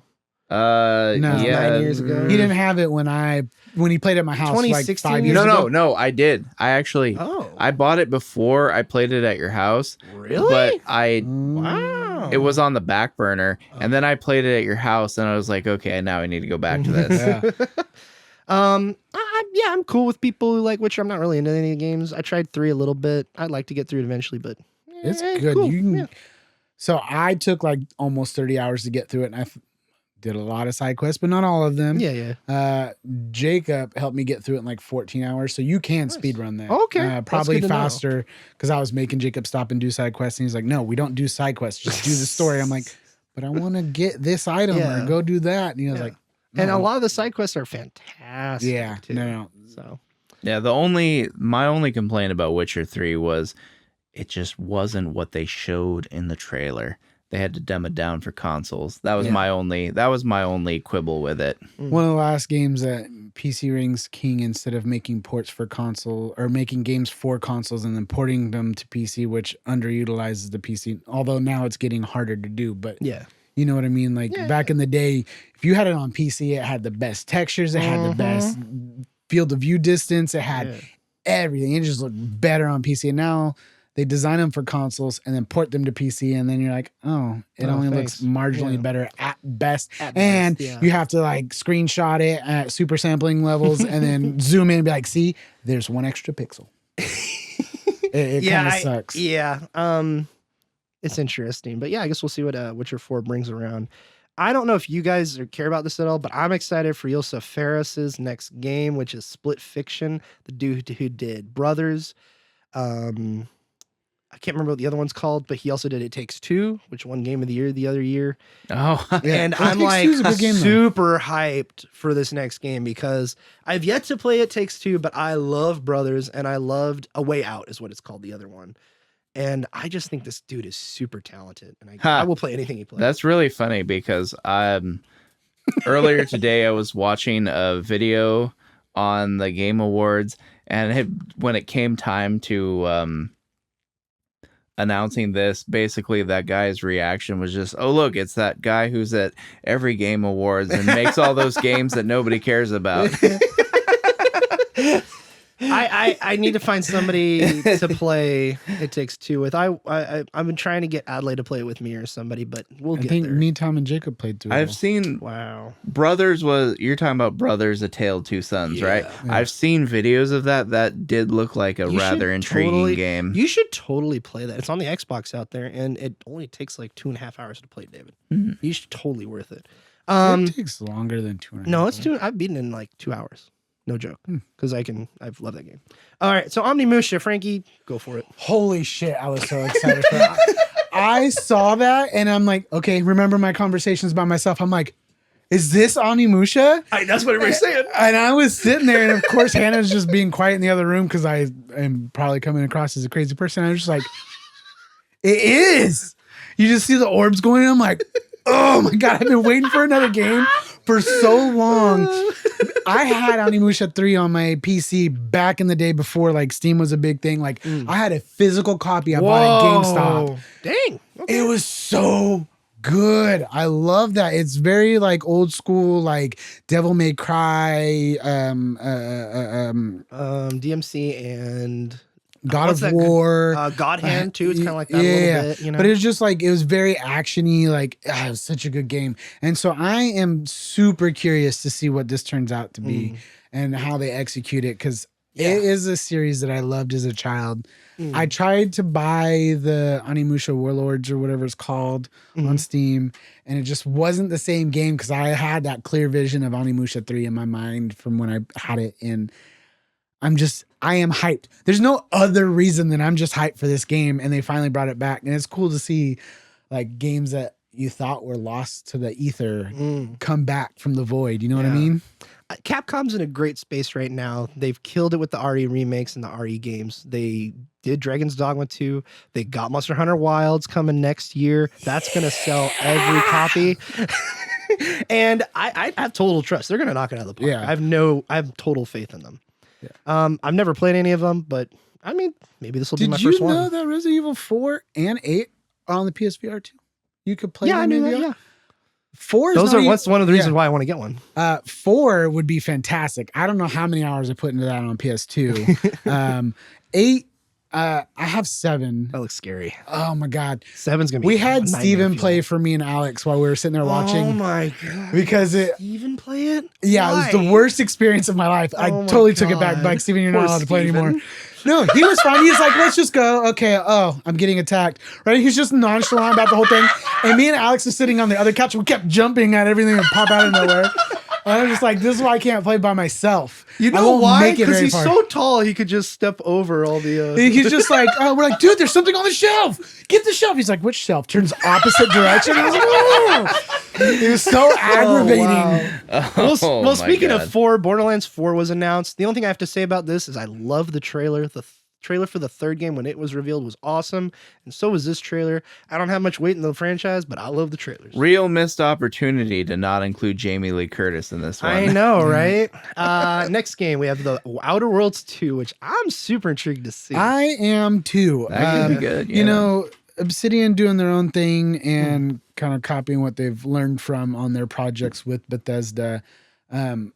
I feel like they had a really nice polished game that was missing some features or some things they could have done a little bit better, but it was still a good game. And the second one, I hope they improve that. And it's just, I hope it comes out and it's just like, hell yeah. Yeah. We also have the Ninja Gaiden Ragebound, which was from the guys who made the Blasphemous games, which were like side-scrolling hunt for God and kill him bloody games, which were super interesting, pixelated blood and all that kind of loveliness. And they're making a Ninja Gaiden game. That's so cool. I grew up playing the OG, not OG, but the OG 3D Ninja Gaiden on the Xbox. And that game kicked my butt so hard, but I loved it. Loved it nonetheless. So I'm really excited to see them kind of like shift direction and go back to the roots of the series. Yeah. Because, you know, basically after Ninja Gaiden Black, I mean, the series pretty much they kind of gave up after that. Yeah. So this I'm definitely excited to see this one. Any Ninja Gaiden experience, Frankie? I played Black back in the day. It wasn't super like a prevalent game. Hit or miss for me. I tried to go back and play it with Jacob like a year ago because it was on PlayStation Plus. I don't know if it still is. Really? Huh. But it was just like one of those things. We kind of powered through a good chunk of it. I don't think we got anywhere near beating it, but it was just like, it was just meh. Yeah. Yeah. Thick as Thieves is a multiplayer game being developed by the creator of Deus Ex and Epic Mickey, Warren Spector himself, who has not been part of game development of any game for like a decade and a half, which is super interesting. He did Epic Mickey and that was about it. He was kind of done with the industry after that. So to see him make like a multiplayer game and be part of that is interesting. I'm going to assume he's just a consultant and they're just using his name. Probably. The art style reminds me of Dishonored. Yeah, it does. It looks like it could be fun. I'm very hard pressed with multiplayer games though. Yeah. They're it takes a lot for me to get into. Yeah, they're a hard sell for me, honestly. Yeah. More single player as well. Dude, the guys who made Sifu, they're making a soccer game called Rematch, and that looks freaking awesome. Yeah, it does look pretty cool. Holy I only saw a snippet of the trailer. That one, I must have not been understanding the concept of that one because I was just like, what's going on here? So, like in Sifu, you are 3D fighting karate style a bunch of dudes, right? And kind of like in the episode of Secret Level. Chinese, and so said a bunch of dudes. Karate style. Oh, it's kung fu. Kung fu, excuse me. And basically the theme with that game is there's a bunch of combos you can do with the button presses, and it's really precise and it's brutal as well. Like you get punished if you're not accurate. So to see them do that with the kind of movement and the kind of mechanics of how you move and how you fight in that game, to translate that over to soccer, where it's probably going to be multiple buttons to like move around stuff and everything. It just looks like it's going to be fun. So online football game. I'll have to take your word for it because I'll probably never play it. Just tell them we're playing Kirby's Dream Course and then put that on. Speaking of stuff you can play on your PC, we have Rebirth announced for PC. It's coming out January 23rd, which is super close, as well as Last of Us Part 2 remastered for PC, which I'm super hyped of because I only have my PS4 Pro. I don't have a 5. I wanted to get the Platinum in 4, but I think I'm just going to wait for PC and do it there. So I'm excited for Last of Us Part 2 on PC. I think I'm going to definitely dive into it and be very sad I won't be able to play it on Steam Deck because it's a hard game to run, I'm sure. Next, we have Fumito Ueda's next game. This was a big one. This was the one where the guy's climbing up the Colossus, like Gundam thing. Yeah. And then he launches into the air. Another minimalist. Very minimalist climbing game. No, it was like just gave you a taste. Yeah, just give you a taste. Yep. You're licking the beat of the water on the outside of a can. That you're not getting any of the flavor on the inside. It's licking the beat of the water on the outside. The condensation, but you're not getting. It was another tease, just like Intergalactic. Like they're like, enough. By the way, we are doing something, but that's all you get. Yeah, and for those who aren't aware, the guy who made it, who's making this new game, made The Last Guardian, Shadow of the Colossus, Ico. So I'm like super hyped to see what he does next. Yeah. And it was like in space. Yeah, it's like in space. Apparently Virtua Fighter's making a comeback. Oh yeah, Virtua Fighter's coming back. That was a big deal back in the day. That's a big deal now. Tons of people are like, wait, what? And the guys who made the Yakuza games are making it. And they're also making another game called Project Century, which is basically like another take of Yakuza, just in their own style. Yeah. Which is like in like a different era of Japan. Like it seems like it's in the 50s or maybe the 20s. I'm like, this looks cool. It was in the I think in the beginning it said 1919 and it kind of progressed a little bit through the time. Yeah. So it was like so cool. 20s, 30s era Japan. It looks cool. Yeah. Oh yeah, and we got Turok coming back. A multiplayer Turok game made by the dudes that did World War Z, Warhammer 40K Space Marine 2, and of course that Predator game. Oh no, that's a different company. But anyway, Turok Origins. I'm really I couldn't believe that we saw a Turok announcement of any kind. Did not expect that to come out of left field like it did. I think more hype from nostalgia factor because this could either be really good or really bad. And at this point, I don't think there's a middle ground, but I'm excited either way to find out what it is. Yeah, we also had Mafia: The Old Country get a full reveal, and it's going to come out next year. Yep. I feel like this is going to be overshined by every other game coming out into this next year because this seems like really good quality. Since Mafia 3 came out, they haven't done anything. Apparently, they were working on a Mafia multiplayer game or a different take on Mafia 4 basically.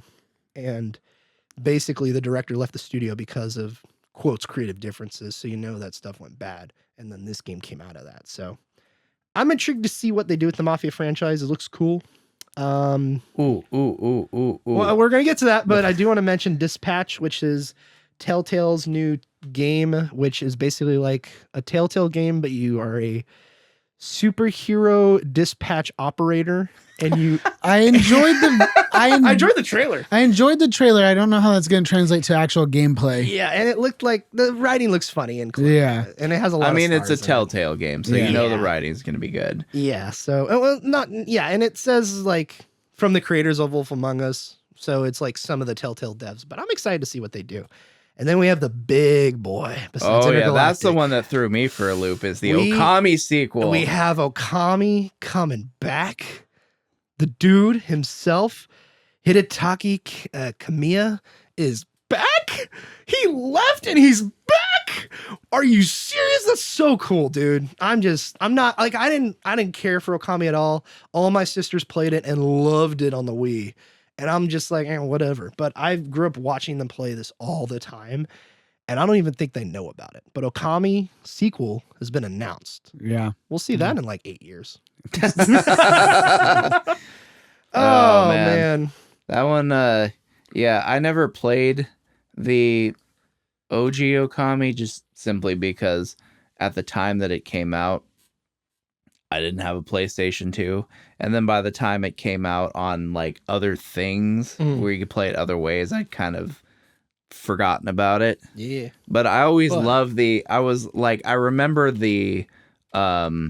remember kind of like the lead up to its release. I remember reading a lot about it in like Game Informer, EGM stuff. So it was like seeing all the art style was like, man, this looks really cool.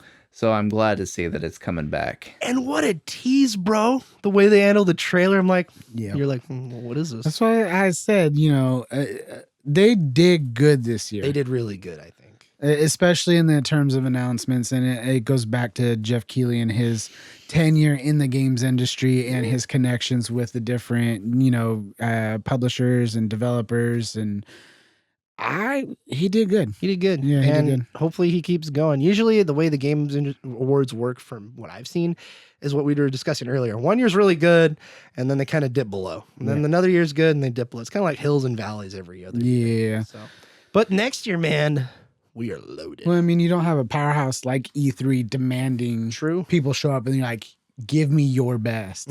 This is their outlet now. Yeah, this is their outlet. PlayStation's done their state of play. They do one in spring-ish. Yeah.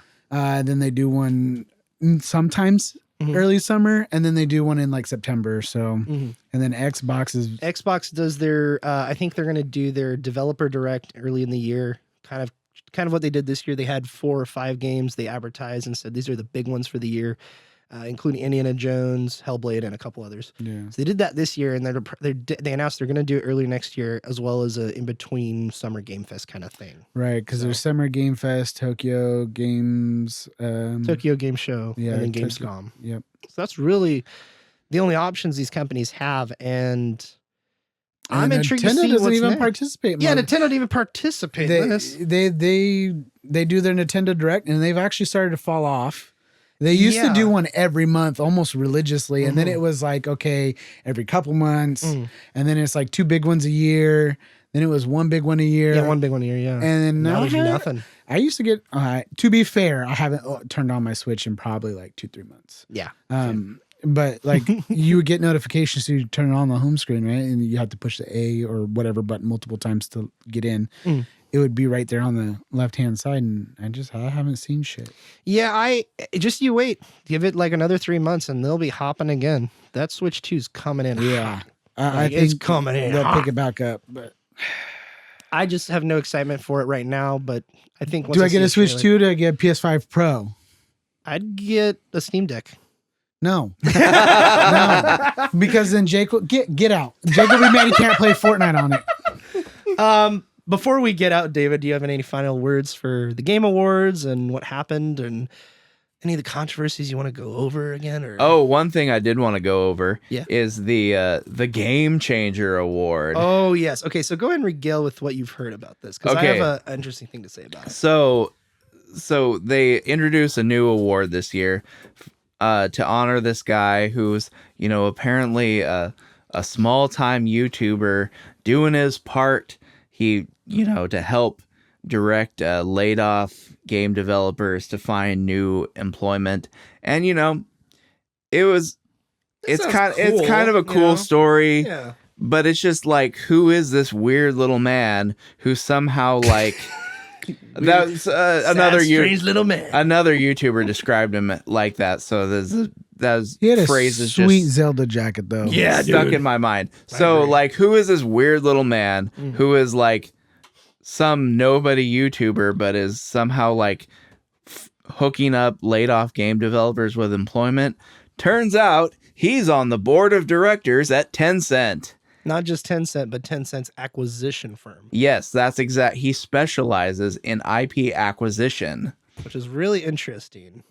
So he's like, and the Game Awards, they like totally gloss over any of this. Like all this, like, oh, he's just doing his part to help. And he's just, he has this vision to be, I wanted to be part of the games industry since I was a little boy. And it's like, he's one of the executives at Tencent. It's like, what the heck? What do you think of this, Frankie? First time hearing this, I'm guessing. Yeah, I didn't know about all that business. I did watch one of the. I'm gonna do a plug. You're very good at adding in things that are relevant and other YouTubers. Media Magnates is one of my favorite shows to watch on YouTube, and he does a lot of. They're like docuseries on Tencent. He did. I can't think of his name. Dude, it's too late. My brain. You said Media Magnets? Yep. But he did like the story of Walmart, the story of Ferrari. Media Mag. Oh, didn't we talk about them in our first episode that we did? Magnets Media? Gold M. Yep, Golden Gold Black M, M. yeah. Yeah. Okay. Sorry. I told you it's late. Yeah, it's all good. My brain's. Yeah. Okay. But he did that, and they're like one of the world's largest companies, and they're China based, and they have literally their hands in every single industry, and so I did not know about that. Okay. Yeah. But So yeah, that's how he was so conveniently able to hook up all these laid off developers with employment. Well, they did say he has connections to do it. Yeah, and they so, did say, it's just the way it was framed. Yeah. Yeah, they framed him. They was framed it as interesting. like he's just this dude who's just a small time YouTuber, and he just hit upon this idea to help. To do his part to help, and it's like. I mean, it makes the story better leaving that out, but at the same time, he's still helping other people. Yeah, especially in a time where the games industry is a little rough. Yeah, but I mean, it's probably thousands, not like some. In most companies where they have at most like big ones, 15,000 people, and they're laying off, 8,000 people, even getting 500 people a new job, that's a big deal. Especially most developers are making good money because it is a very hourly intensive job that requires a very competitive space, super competitive. Yeah. And so like kudos. Yeah.